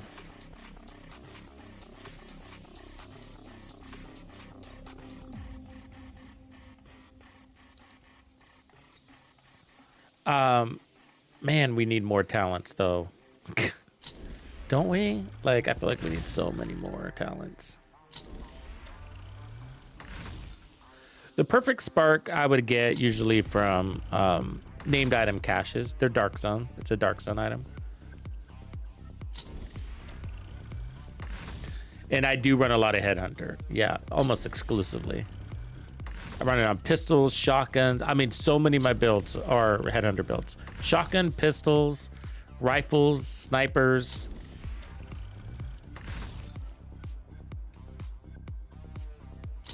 It's one of the ways I've been able to really enjoy the game. What up, Amarok? Because to be honest with you, like, you know, Ubisoft has a reputation of making NPCs really bullet spongy, and that's kind of lame, right?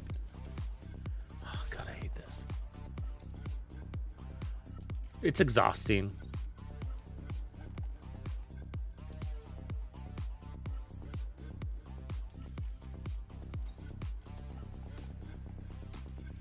And headshot builds completely circumvent that. And like those fucking healing stations and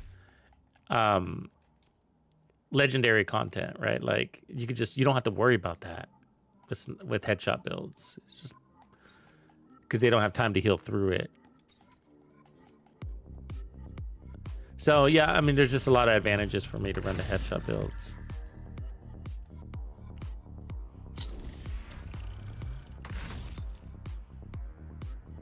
Like even on shotguns, it's really fun.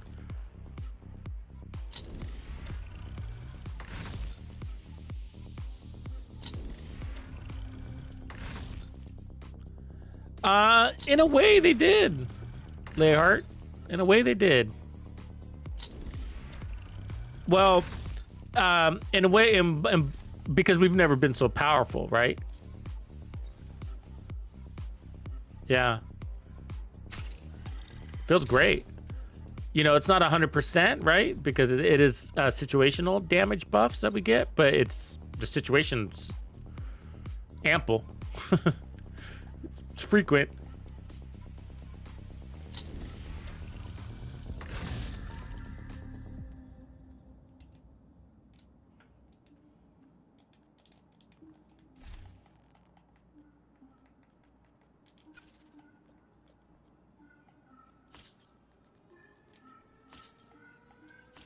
System was so expensive just to optimize things.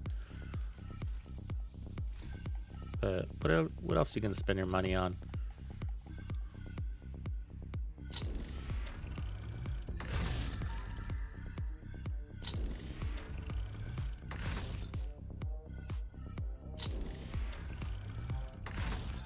Just use copyright.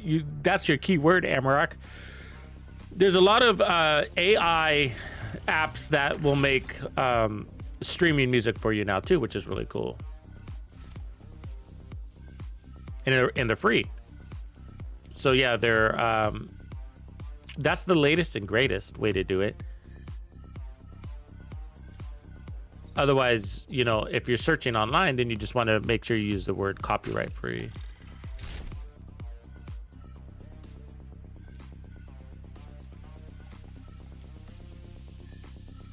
All right, what do we got left? So you're good.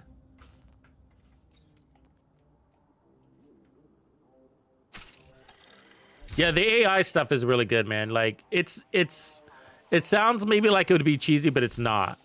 I mean, you could even like it's intricate. They've made apps, AI apps for music for DJs. So you can take a popular song by whatever artist and you can break it out, the tracks. You could break out the track into its components. So you can remove the vocal, you can remove the bass, you can remove whatever. And so, and then you can make your own mixes that way, which is really cool.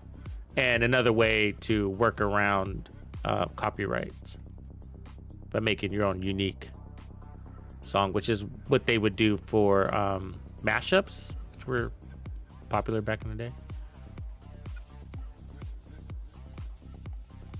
What did it say it was out of?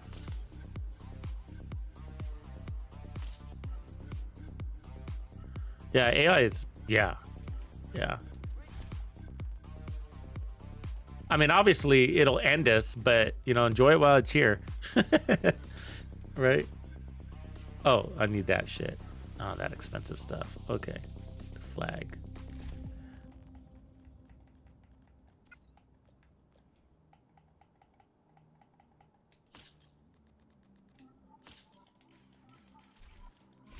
Yeah, ChatGPT 6 is supposed to be really interesting. The leaps that these versions make are like 10x or 100x. They're crazy, right? The leaps. The one ChatGPT 6 is supposed to be so strong that it'll be like adding a personal assistant to like your work, like an actual personal assistant, not an Amazon Alexa thing, not an Alexa thing, an actual can do shit for you. like a person you hired. That's what Chat GPT-6 is gonna be able to do. It'll be verbal, capable. It's gonna be amazing.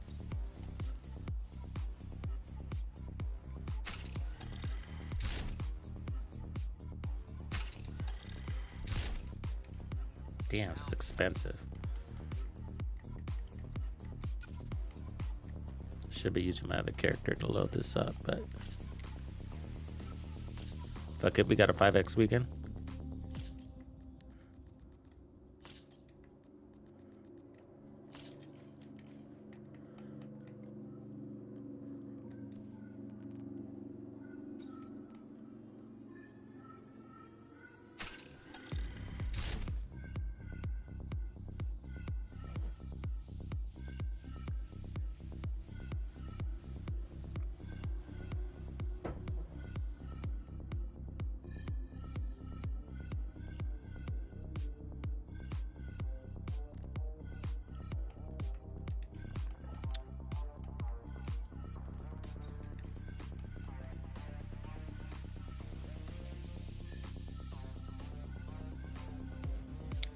Any plans for a collab? No.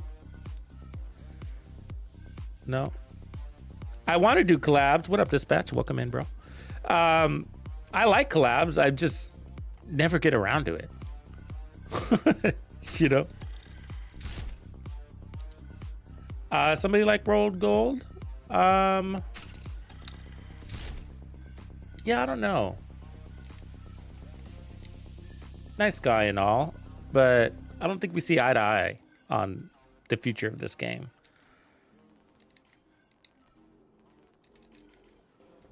But yeah, nothing against him. Yeah, who would I collab with though? Yeah. And I don't think we play on the same platform. I don't know what he plays on. What does he play on? Is he a PC guy?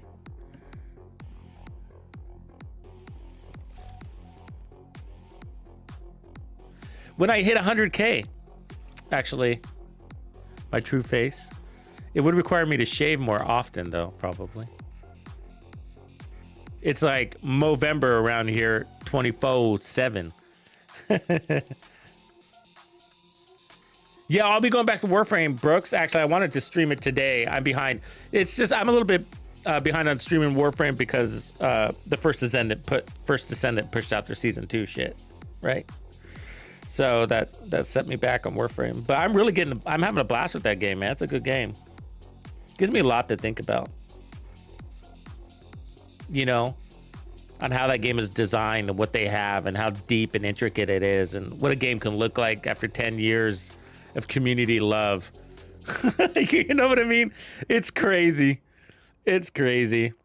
But you know what? It very much diverges. The First Descendant has diverged a lot from Warframe. And I'm liking that insight too. That firsthand insight. Like, although there's a lot of similarities and from the base of the game when it first launched, with every patch, the First Descendant goes a little further in a different direction. And it's cool. The character design is a lot different, I gotta say. You know, at this stage, the only thing that seems to be in common between Warframe and the First Descendant is the mod system. You know, how to build the build. You know, you have mods and you have, you know, catalysts and you have amorphous patterns. Like, that's the only thing they have in common. Everything else seems to be, the character design is extremely different. And I think that's part of what defines the First Descendant, you know? But I like a lot of what Warframe did with their characters as far as the movements and the combat style. It is so smooth, man. That you can shift between your melees and go right into your weapon without any real, I mean, you don't need to run weapon swap mods to go back and forth between melee combat and shooting your weapon. That's amazing. It feels so fast and smooth. It's pretty cool.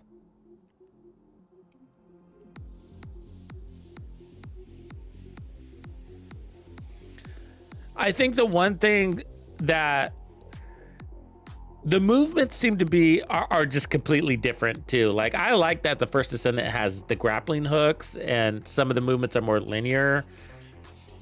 And you know, like the speed is kind of built into the characters. It is kind of annoying with Warframe that you always have to be doing that bullet jump in order to be moving quickly. You know, that you're like always having to do that. You're basically a fish swimming in the air.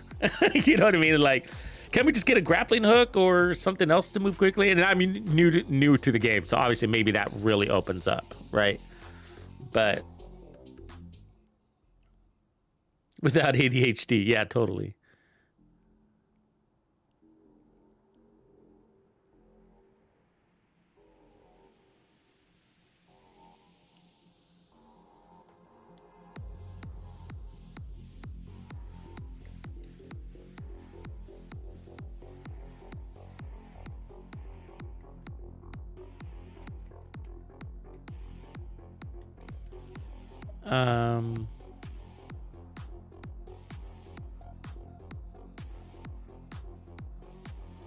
So let's look at our stats. I think we did everything right. 70 there, and then that puts our 70%, and that puts our Disorient at 80, and then I have space to put 2 Disorient mods, which would push us to 100. Okay. I don't know if I need to be at 100, but maybe at like at least 90. But I'm not gonna do that right now. We'll add those later.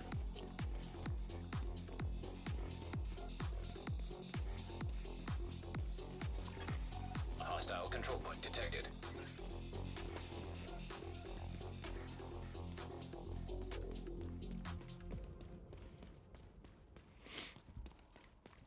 Yeah, we need more open world looter shooters, right? Like with that combo in there, it's feels light.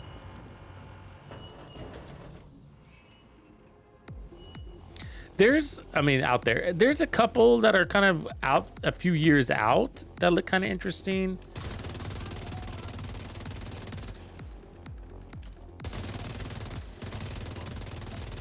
I can't remember their names though, because they're that new. Even as talking points. There's one, it's called like Dark something. You guys see this one? Oh, this build shreds, bro. Reinforcements incoming. Can somebody recall that name? It's a third-person shooter.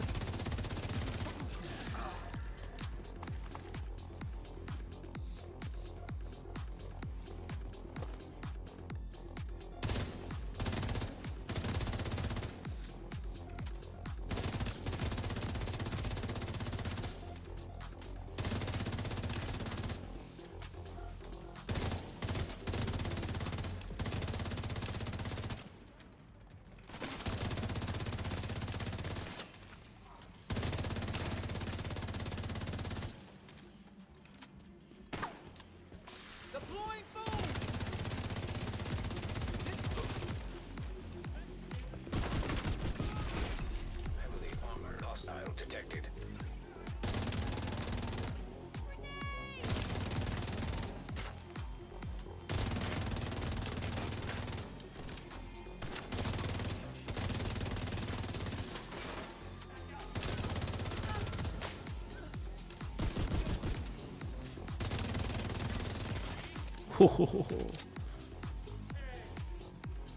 Come on down, boss.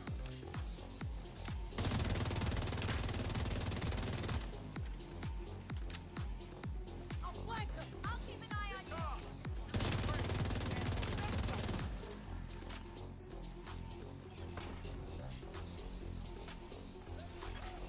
Detecting additional hostile contacts. Yeah, with collabs, it's tough because schedule is always really tight, you know, between the games that I'm covering right now. Like some of that requires advanced planning, and I always feel like I'm a day behind everything I do right now. all the editing stuff. And I have like a laundry list of videos that I feel like I got to do, and because of my process and the way I do things, and I don't like to rush into a lot of stuff.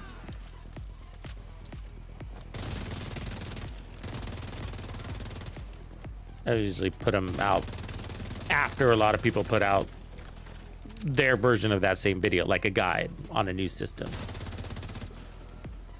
like the inversion reinforcement, or I mean, so the core unleash new system. Like, I haven't created my guide yet for it because I wanted to take my time and really like digest the system, and it's pretty easy, but it's not too complicated of a system. But they also came out with improvements, and then I was like, well, I don't want to create a guide video just to create another guide video because they had an improvement.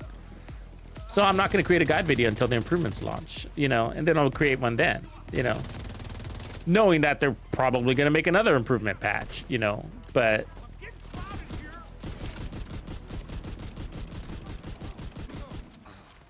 Friendly down. it's a pretty easy system though, so it doesn't need to be too in depth, but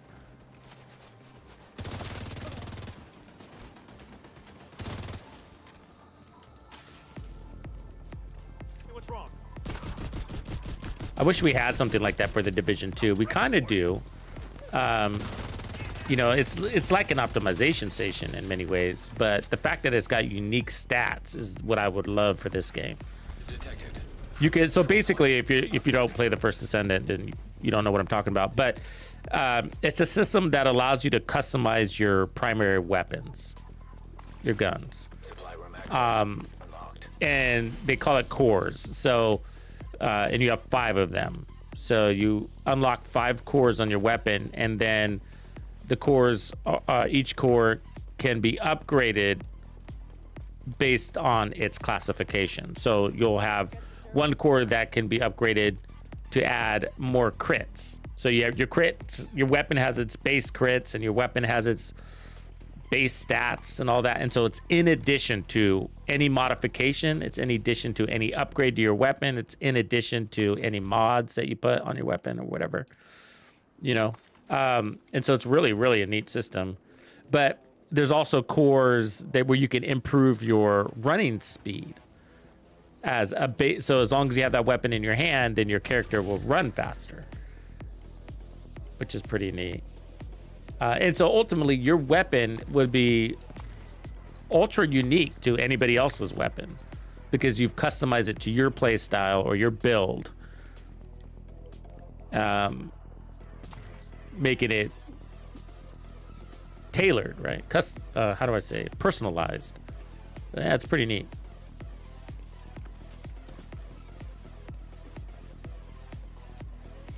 Tomorrow, Jake, tomorrow. No, Lightheart, not yet. They're looking for other ways to bring, to allow people to earn it. They've mentioned that in a tweet as of yesterday, actually. But right now, no. It's currently the way to get it is closed. I don't tap. I was playing with it earlier, but I'm testing this build.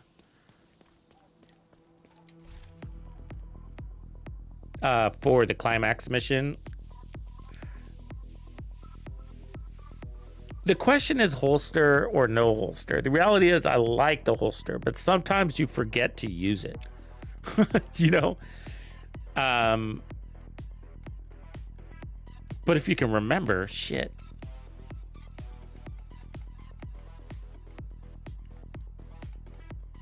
And it depends on the playstyle. Like when I'm running and gunning, I don't forget to use it. But when I'm playing with an assault rifle from cover and I'm mostly fixed, then I will forget to use it.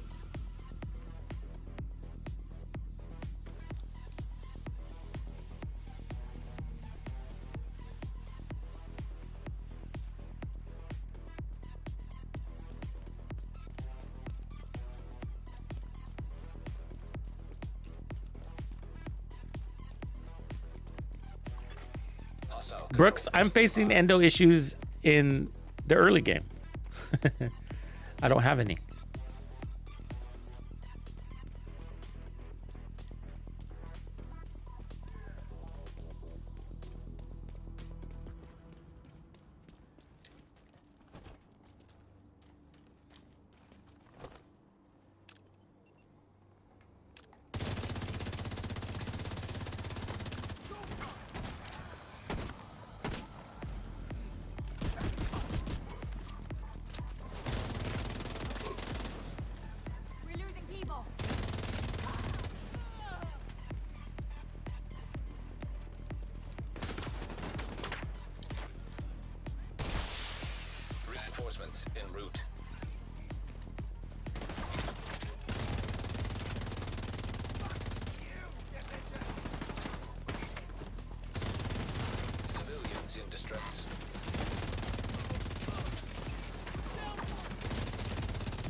do I feel so short?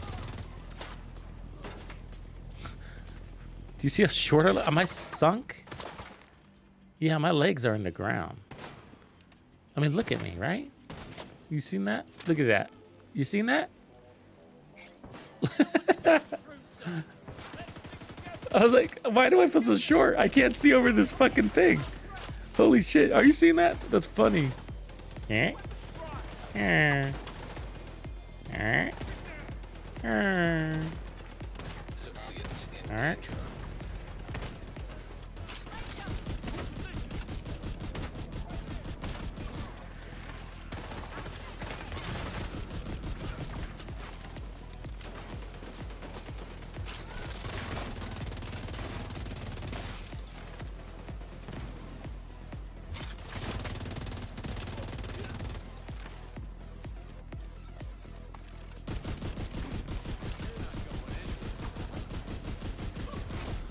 Heavily armored hostiles ready.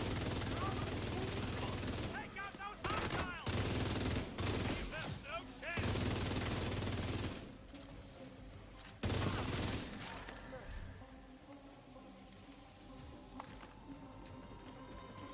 What if Serious trauma. the climax mission was, what if they meant that by testing your handle on modifiers? What if they meant that all the hostile modifiers are gonna be active at once on every enemy? We hang with that?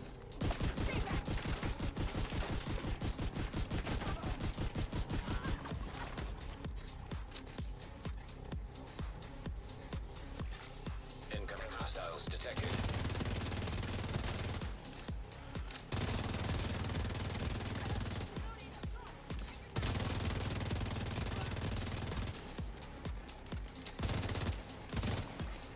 Civilians in distress.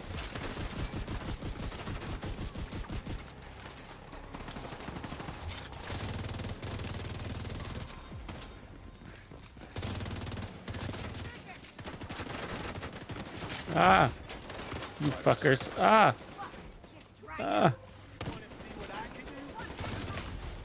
Agent down. You lux. Good man.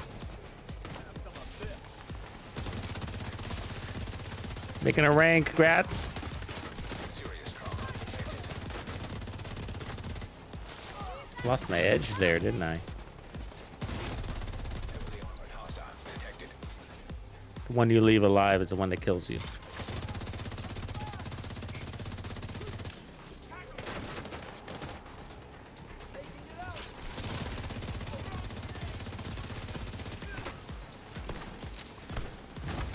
Civilians in danger. I guess I walked right on that grenade. Medical assistance needed. Agent incapacitated.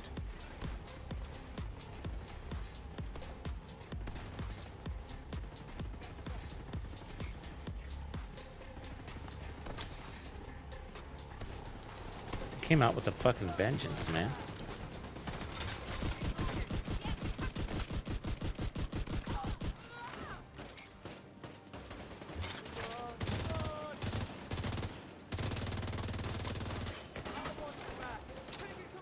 It's not gonna come out. Gotta turn it down.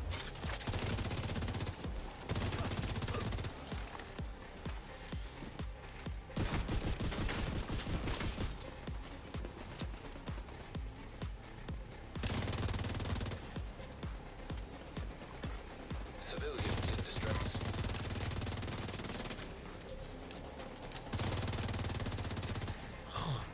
Come on, lady.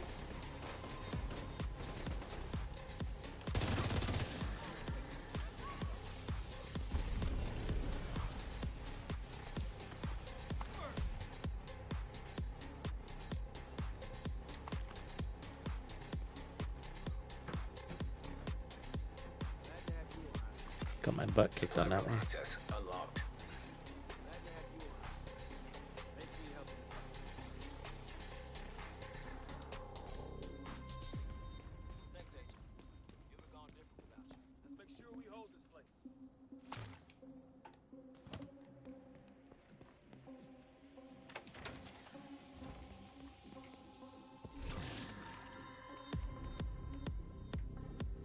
Yeah, I saw this one thing where this guy was he was trying to travel somewhere and ended up in like a void. Did you guys see that? Fast traveled into a void. It was like a testing instance. He somehow got into it, glitched into a testing instance. It was just sand and mountains. Rogue agent detected. Civilians in danger.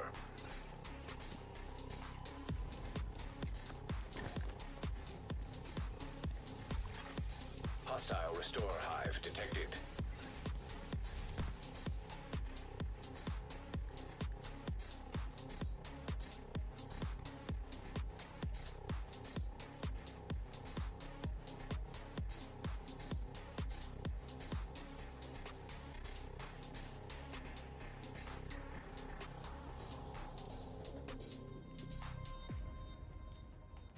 Kind of wondering if I'd be better off with the chest piece than the backpack.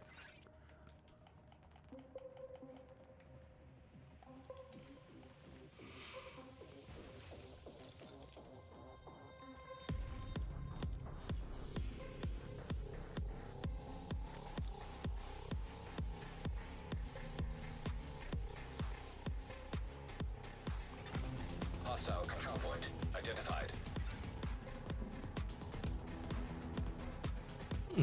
Yeah, it looks like a desert, right, Salty?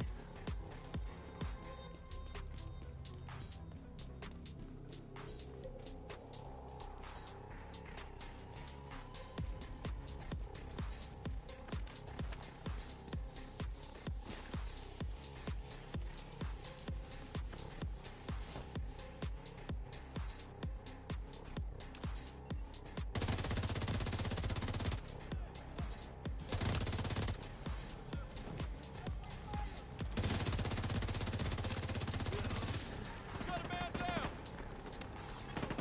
Reinforcements incoming. Come here.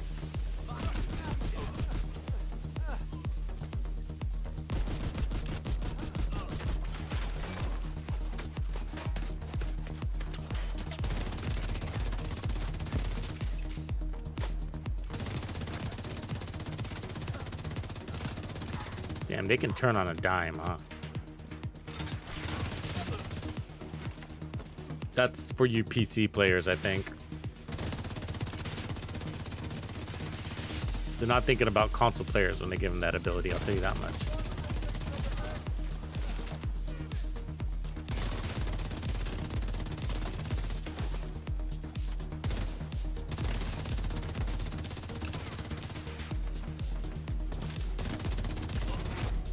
Heavily armored hostile detected.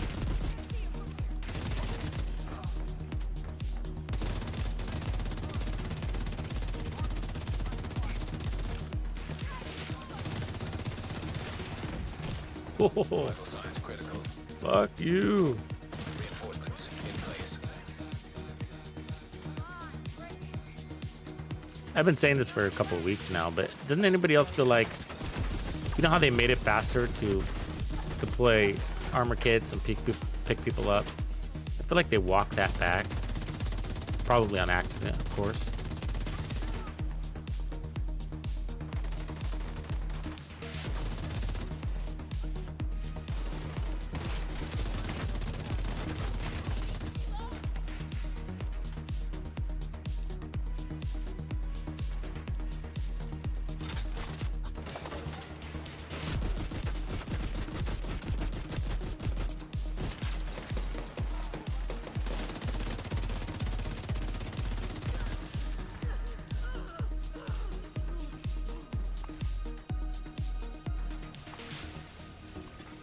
Detecting additional hostile contacts. Over there! They're coming at us from cover! Got her! I can walk.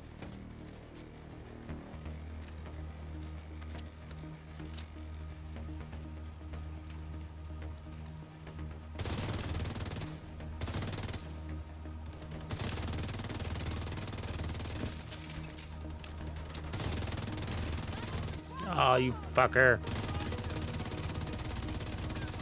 Locked him into yellow range.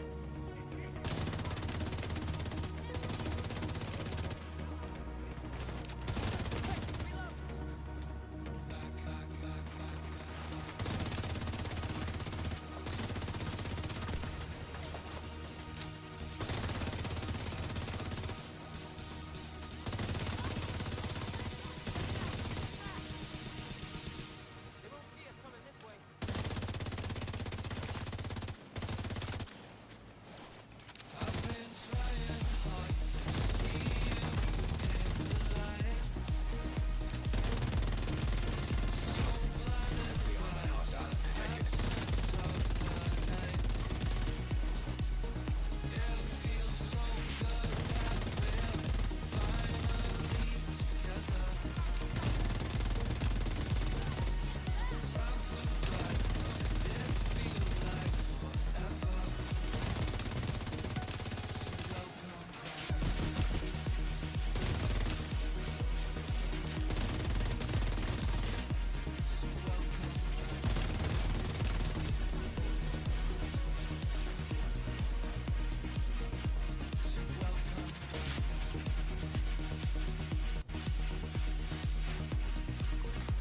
Supply run access unlocked.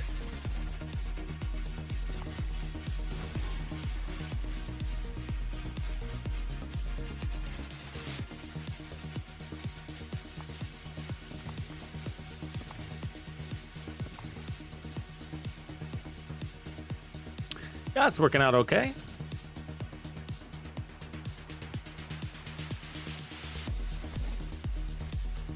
%, though. 80% has pro. I don't like that. I mean, the one I'm trying to really build around is going to be the disorient, but when I'm investing this much, I just want to go 100%. I want it to be 100% hazard protected, you know, and you can't have that and the holster at the same time. That sucks. Sucks. But, you know, like earlier I got riot foamed and, you know, they hit so hard, just any riot foam, diminished in length or not, just sucks, right?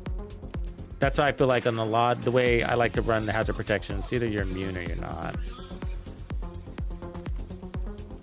Or really close to being immune.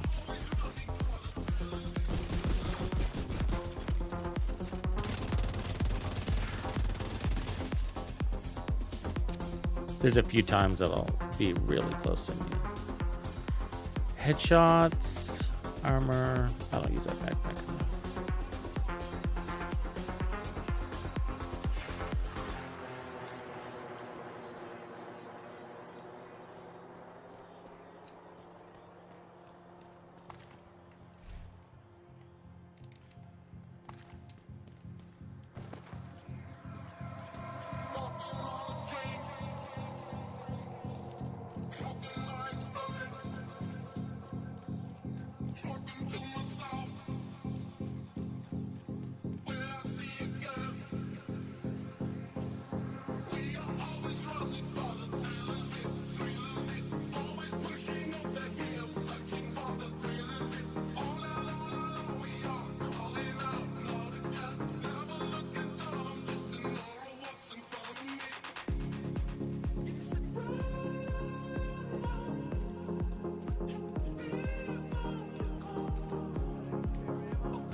I was dizzy as hell.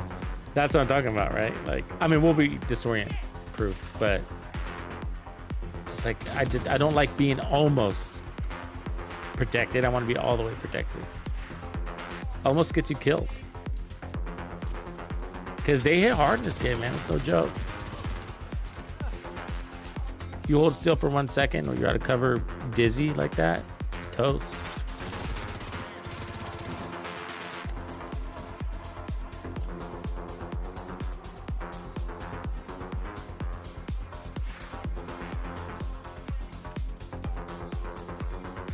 So one way around it would be to get rid of the holster. I could run the Ninja. Probably on a Cheska. Do I have one here?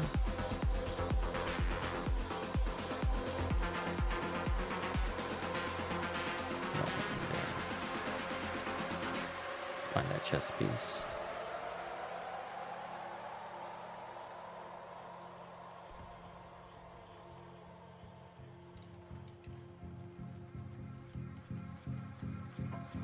It pushes me to 70.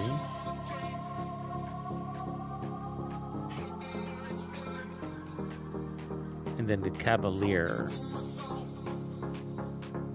I can run that. That throws way over. And then I could bring back damage.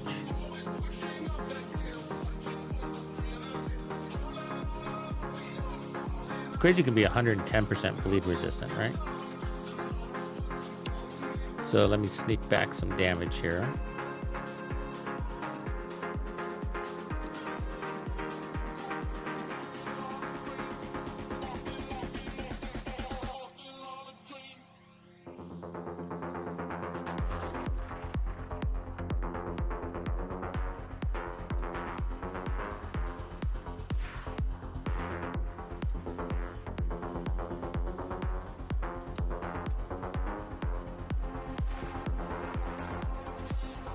There we go. Okay. So that pushes us to 90. So, which means I could put that one back on. So we're right at 100.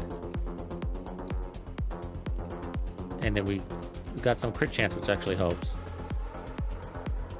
Yeah, running the Ninja. Yeah, you got it.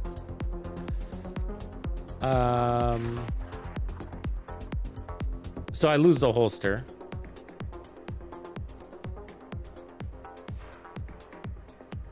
But open up a bunch of slots so we can feed in crit damage here. And now we're 100% immune to everything, which is just gonna be, I'll just put damage. So we're at 28% base. So this goes up with retribution. Crit damage at 91 base, and then we got strained. And then Hasbro, we're at 100% exactly. So that's everything. Now we're talking. I hate losing that holster. I love that holster, but we pick up cores too. Can't forget that, right?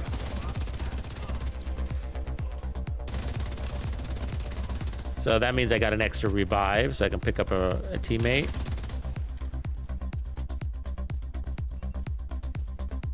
Yeah, I just don't like being partially immune to shit. It's all or nothing. Hostile control point detected.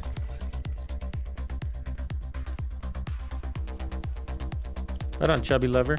Chubby Lover!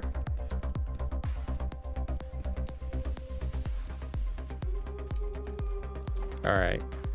Let's give her the old test, huh?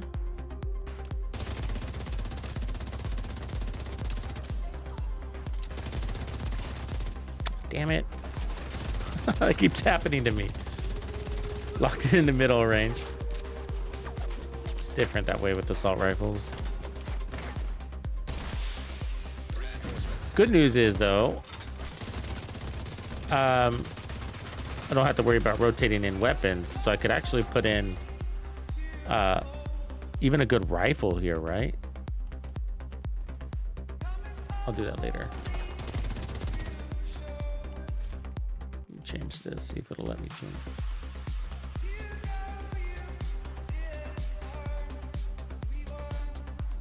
I locked myself in at medium, so let's reset it.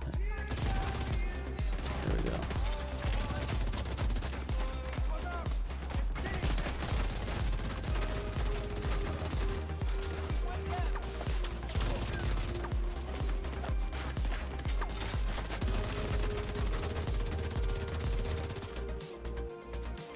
The other thing I could do is add in some more armor on kill by taking off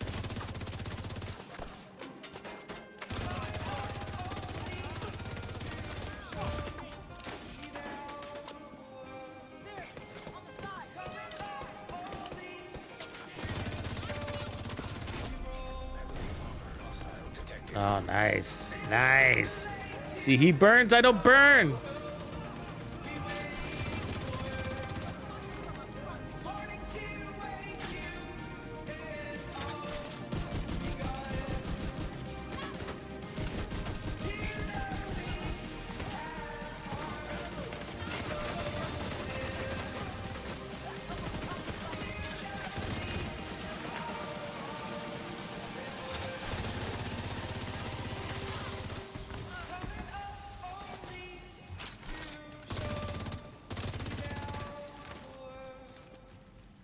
Coming up only to show you roll.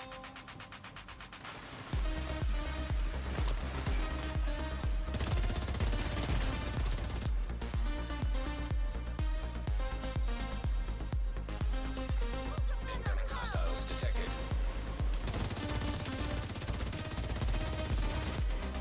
Locked in yellow again. I swear it said he was red. You're like right on the edge all the time.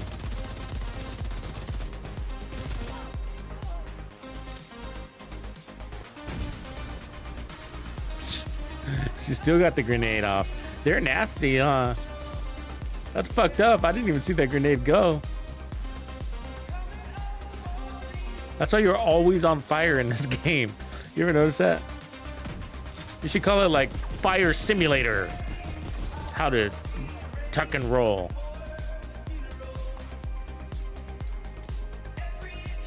We should have that option. Does that work in the Dark Zone? You know, I never tested that.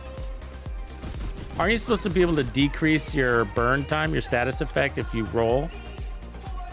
Did that implement correctly? Does anybody play the Dark Zone?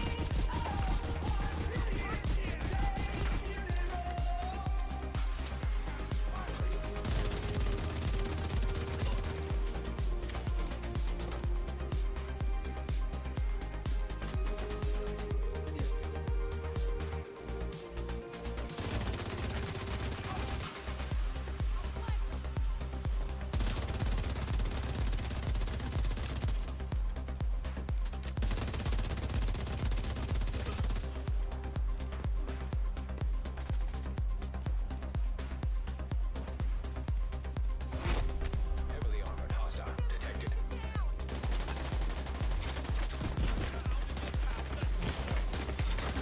Immediate medical assistance needed. Oh, they're being a pain in my ass. Agent incapacitated. This isn't exactly a run and gun build.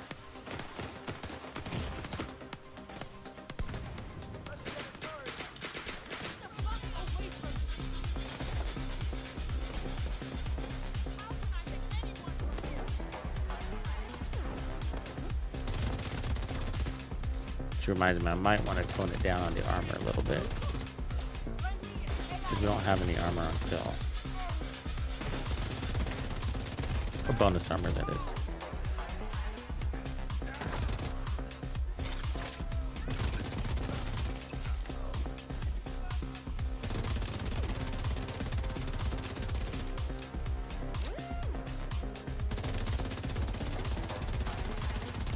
Jesus.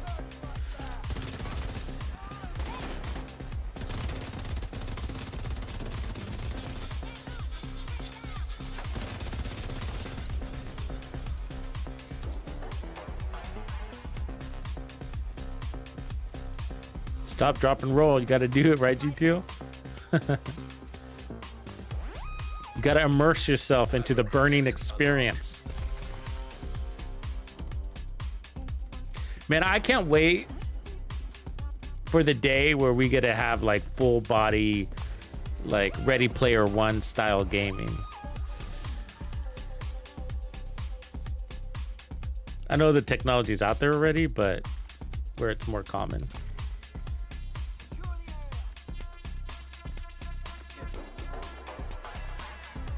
Not just for the absurdly rich billionaire fake gamers.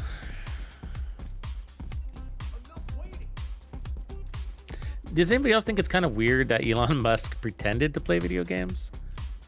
That was a little bit weird. Like, you didn't have to, man. I mean, if you suck at the game, it's cool. People are just there to hang. You know?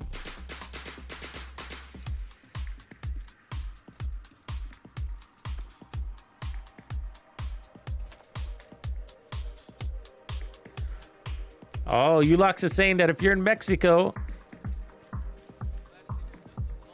it starts at 1 in the morning. The 5X event. Good job, Ulox. Good job.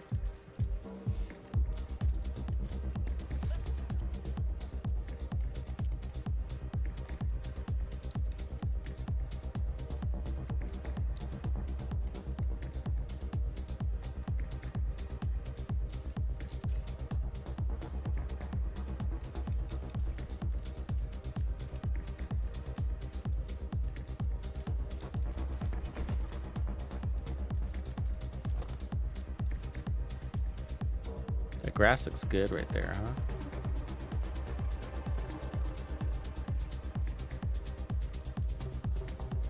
Texture on it. It's kind of mossy. There's dandelions. You just don't get this kind of shit in other games. You can shoot the dandelion, but they're bulletproof. Really?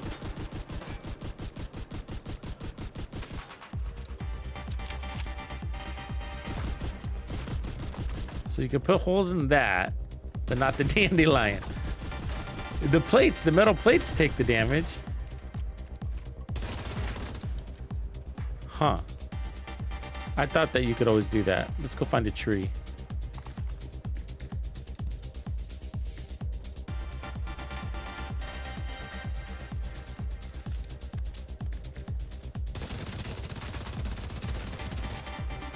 Yeah, that environmental works.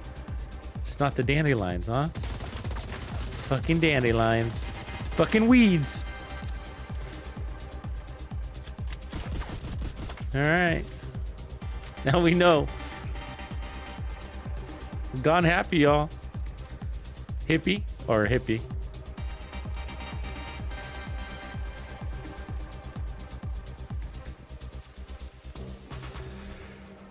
Yeah, so this feels a lot better, though, I gotta say. It's not really designed to be a run and gun build, and that's kind of how I'm running it. I'd probably take the shield off and put a fixer.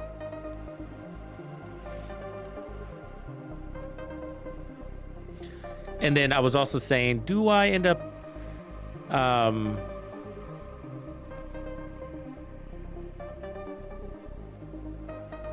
putting hazard back on here?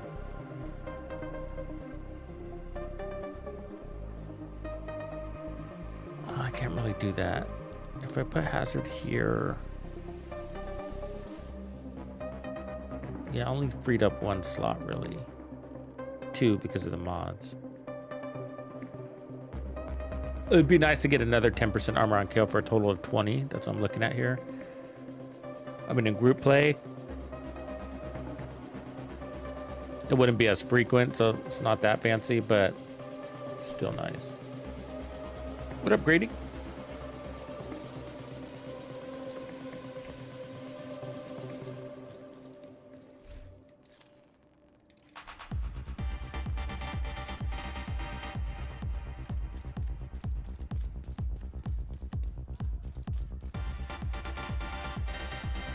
I'm on the right way. Yeah. Could turn around for a second.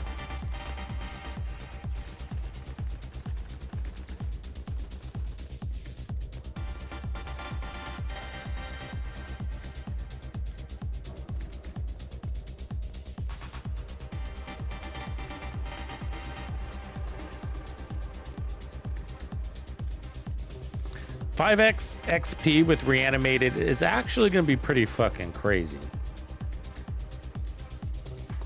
I'm just not thinking about it. Has anybody tried to do the public executions, and are the hostages dying from the green shit? Because if they're not, man, you could clean up public executions with Reanimated on 5x.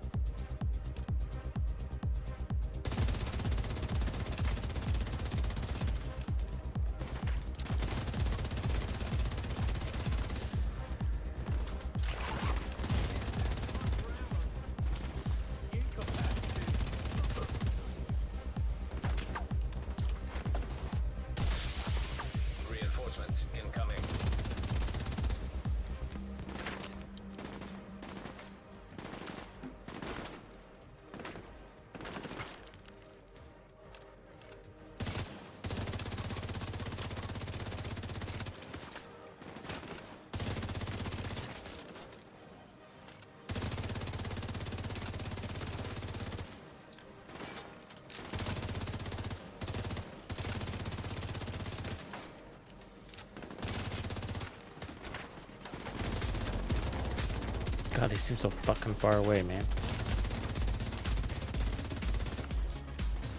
With these old eyes.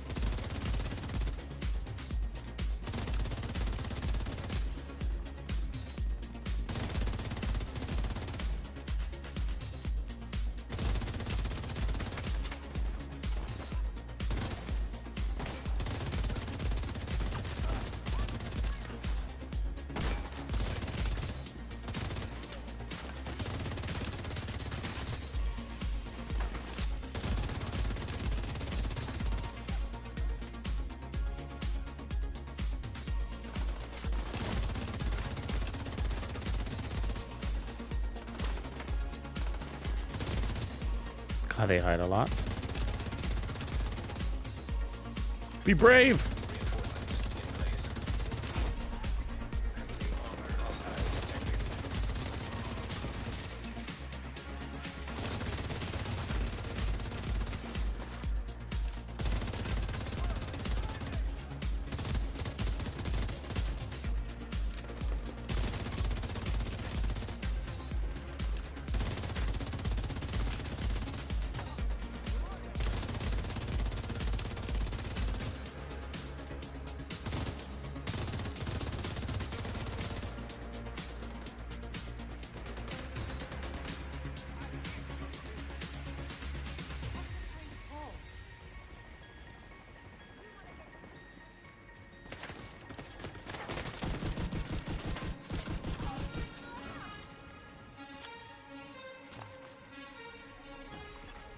Detecting additional hostile contacts.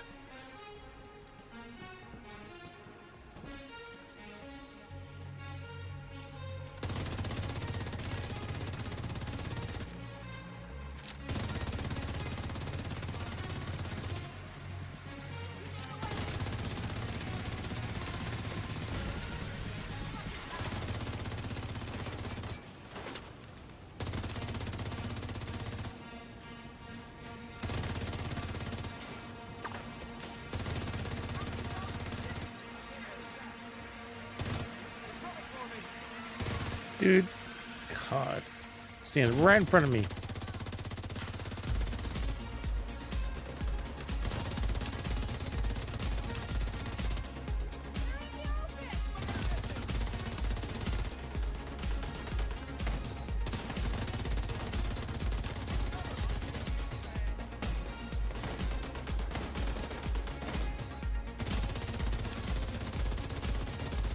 Damn, he's fast.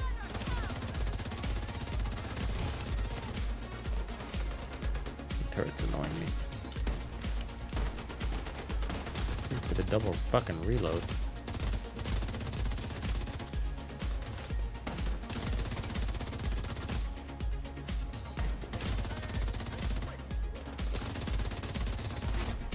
Heavily armored hostile detected.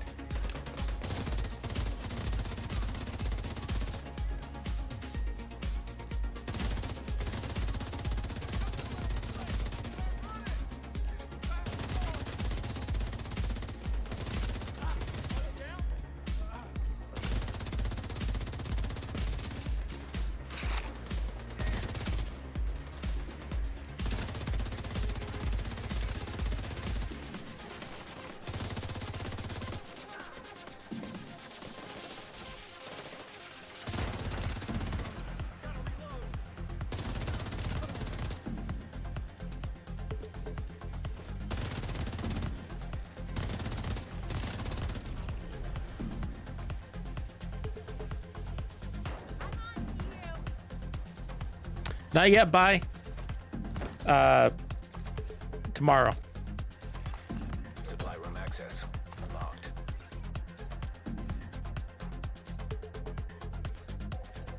It still kills them, John? Oh, that sucks. 1 year, not 1 day, 1 year, they're gonna fix that, huh? That's been going on for a long time. It's even on the known issues board, and it's been there since the beginning of time. It's been there about as long as the Reanimated event has been. It's been a thing. No, the issue started when they buffed the Reanimated event.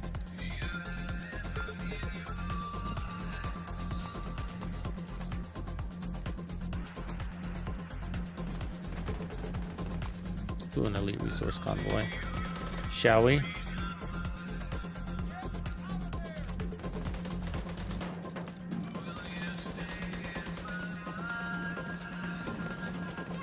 Fucking go.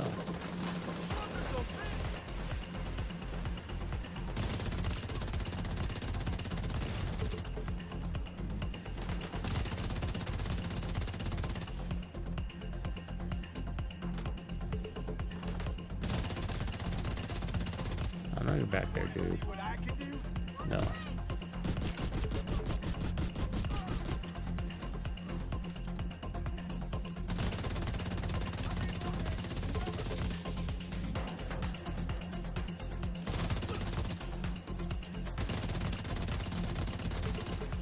Incoming hostiles detected.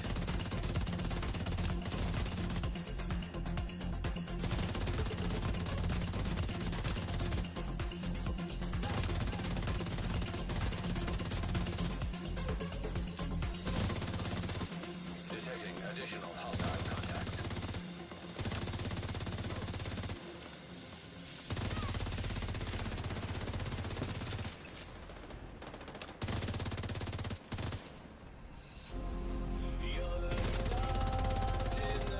Incoming hostiles detected.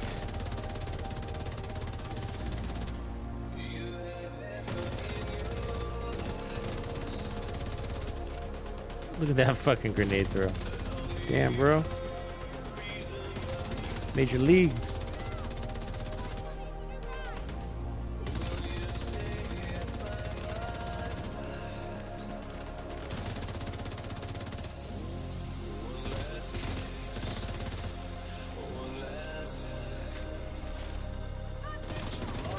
So I accidentally hit my paddle. Just rotating weapons. Like a damn fool.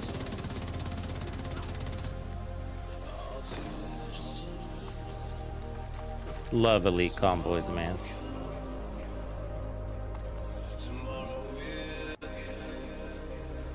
There was only a way to spawn those back to back, right? Where's the other one here?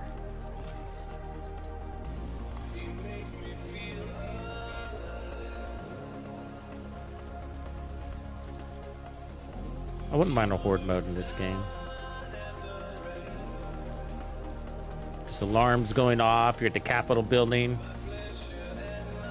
Just waves of True Sons come running at you. You get on a mounted turret.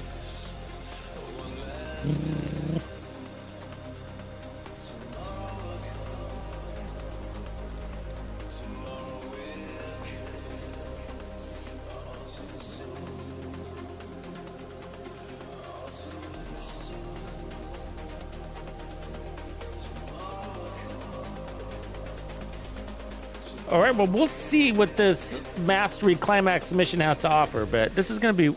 Oh, I didn't change the fucking talent this whole time? Ah, damn it. This whole fucking time I was running Headhunter? What? Oh. Anyways, pretend this didn't have Headhunter on it. And it had... Earlier it didn't. When I was running the Y'all one, I was running Obliterate. But I might want to run Braced. Fuck it, right? Just get some steady beaming going on. We'll go with Obliterate because we don't know what we're up against yet.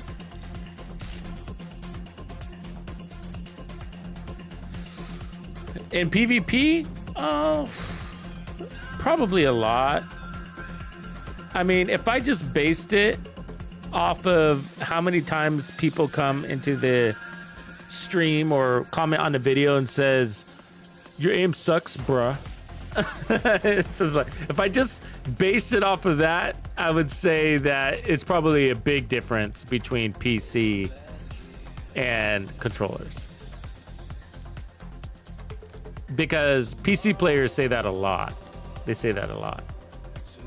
Like, hey, we're not all running laser pointer mice.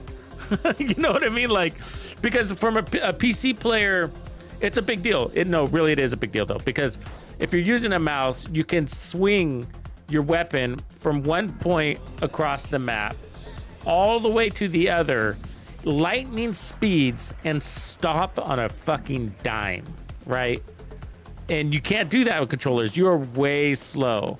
And people that play on PC even say, oh man, it hurts my eyes to watch this because of how slow it is to rotate your camera while aiming and from one side to the other. And it's also a precision thing because we can't stop on a dime, right? We're gonna over or under, you know. So I mean, that's as fast as it can go from one side of the, that's it, you know. I mean, I can make it fast, a little bit faster with settings, but then I'll miss my target or I'll overshoot it, you know. Yeah, and it is slow, you know, but it has to be to a degree. Controller sensitivities, whatnot, right? So, yeah, I think it's a lot. I do think it's a lot. I know games have ways of countering it with aim assist, but it's not a perfect system, you know.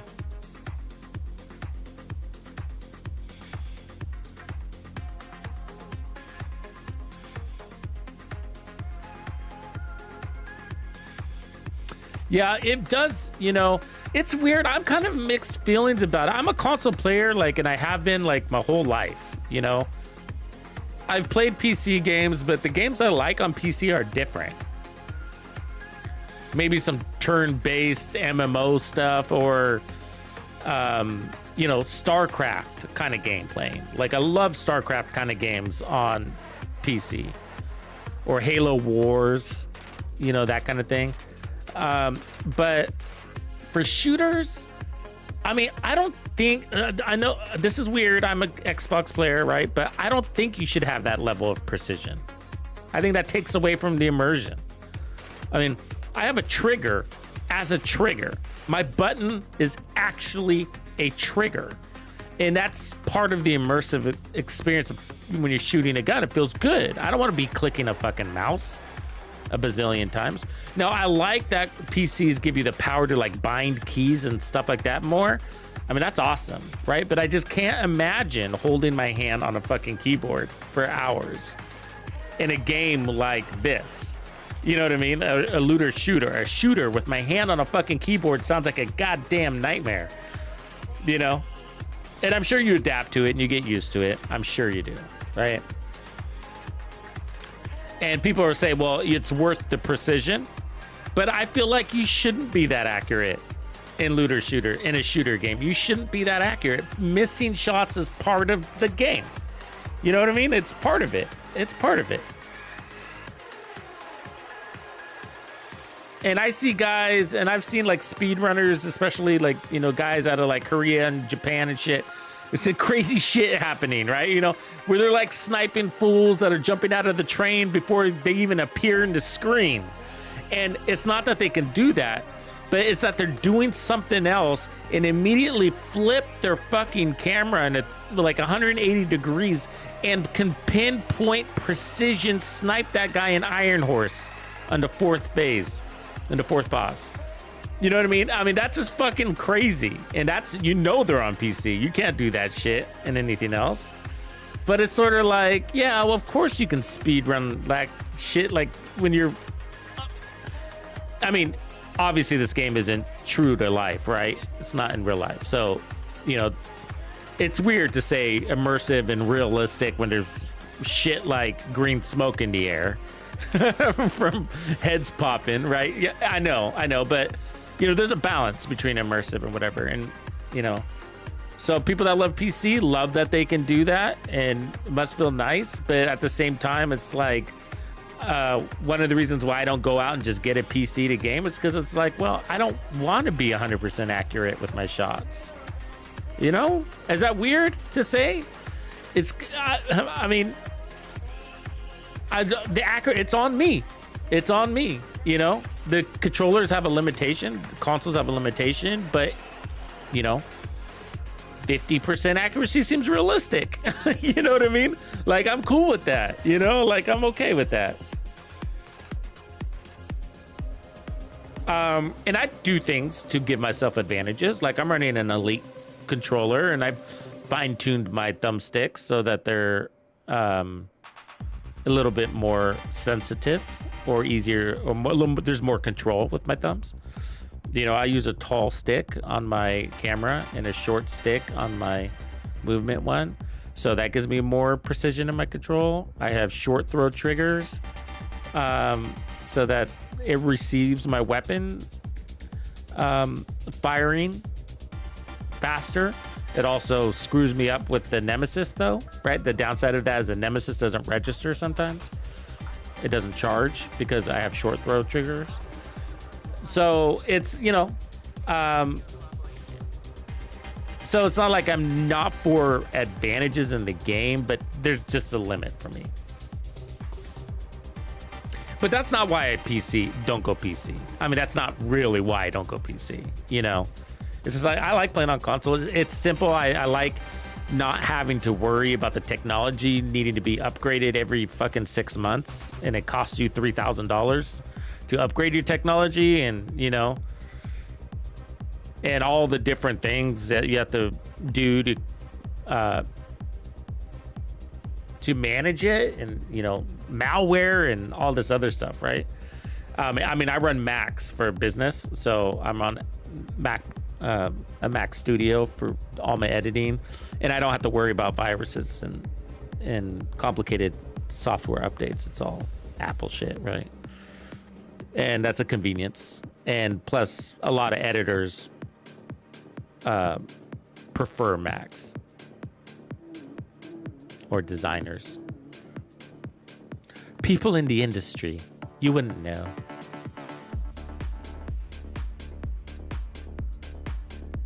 But yeah, anyways, you know, I always think about getting a PC just for the PTS because I hate our PTS coverage. I hate our PTS coverage, man. Everybody that goes into the fucking PTS and puts out videos are like, raw, the Division 2's perfect. Changed nothing. There's not, Ubisoft isn't going out of business. Raw. Ubisoft Division is perfect. It's okay to give the developers feedback, and the PTS, that's what it's for. And it comes out like shit every single season. It's exhausting. And so I want to get in there and be like, look, this fucking weapon sucks. I spent 20 hours with it. This is what needs to happen. Do a whole video on it before it gets launched. And then I have proof. That we provided the feedback. You know what I mean? Because unfortunately, I can't provide the feedback until after it's launched. And you know how the devs are in this game. They already move on. So.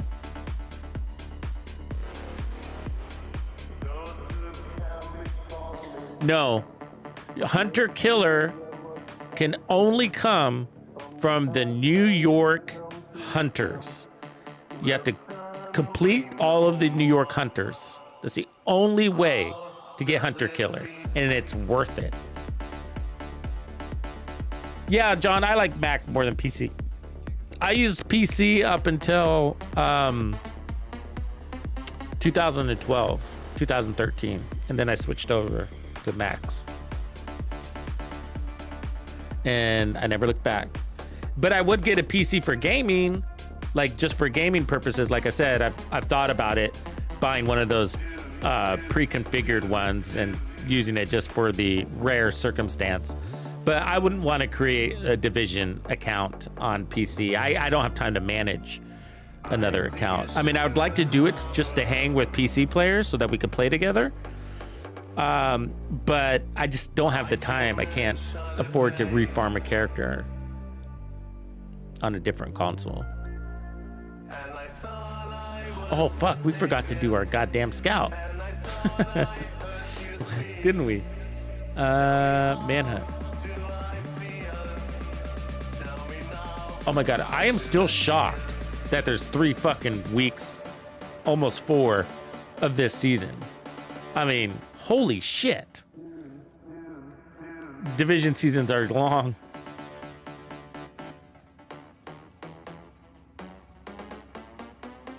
Not in this game, no. Yeah, Max does suck for games. It's, John, especially since they have their own chip, right? They moved away from the Intel chip. So games would have to develop for the Apple M1 chip or M2 chip, whatever it is now. So, yeah, that sucks. It sucks. Yeah, I don't use Max for gaming. I can't. Most games don't support it. There's some that do. There's workarounds. You can get a server or whatever.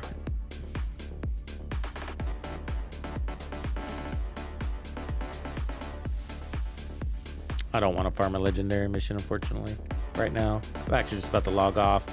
But I'm sad because I totally forgot to do my scout. So I'll have to do that a little bit later. We'll do it together. But appreciate the invite, RF. Any other time. Are you on Xbox? Are you on Xbox, RF? If you are, send me an invite. My gamer tag's right there in the corner. DeathCab3412. I love playing with the community, so sorry I'm missing out. Oh, you're on PC? Shoot. Well, there's that. Buy me a PC then, bro. Why don't you buy me a PC and I'll come hook up? Yeah, I'm on Xbox. I've been on the Xbox for like ever, man. I can't help it. I've been on it forever.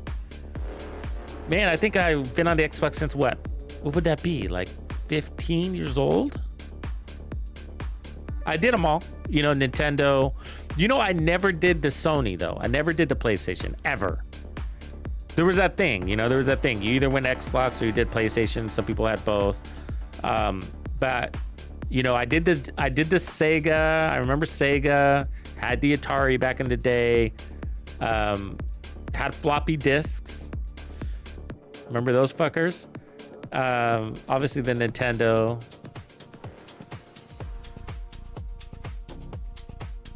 But once I went Xbox, it's always been Xbox. And then I did do gaming, but on PC, but I never had a real gaming PC.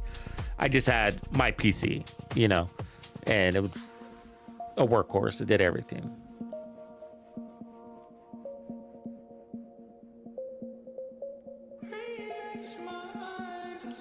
Yeah, we're not going to see crossplay. It's impossible.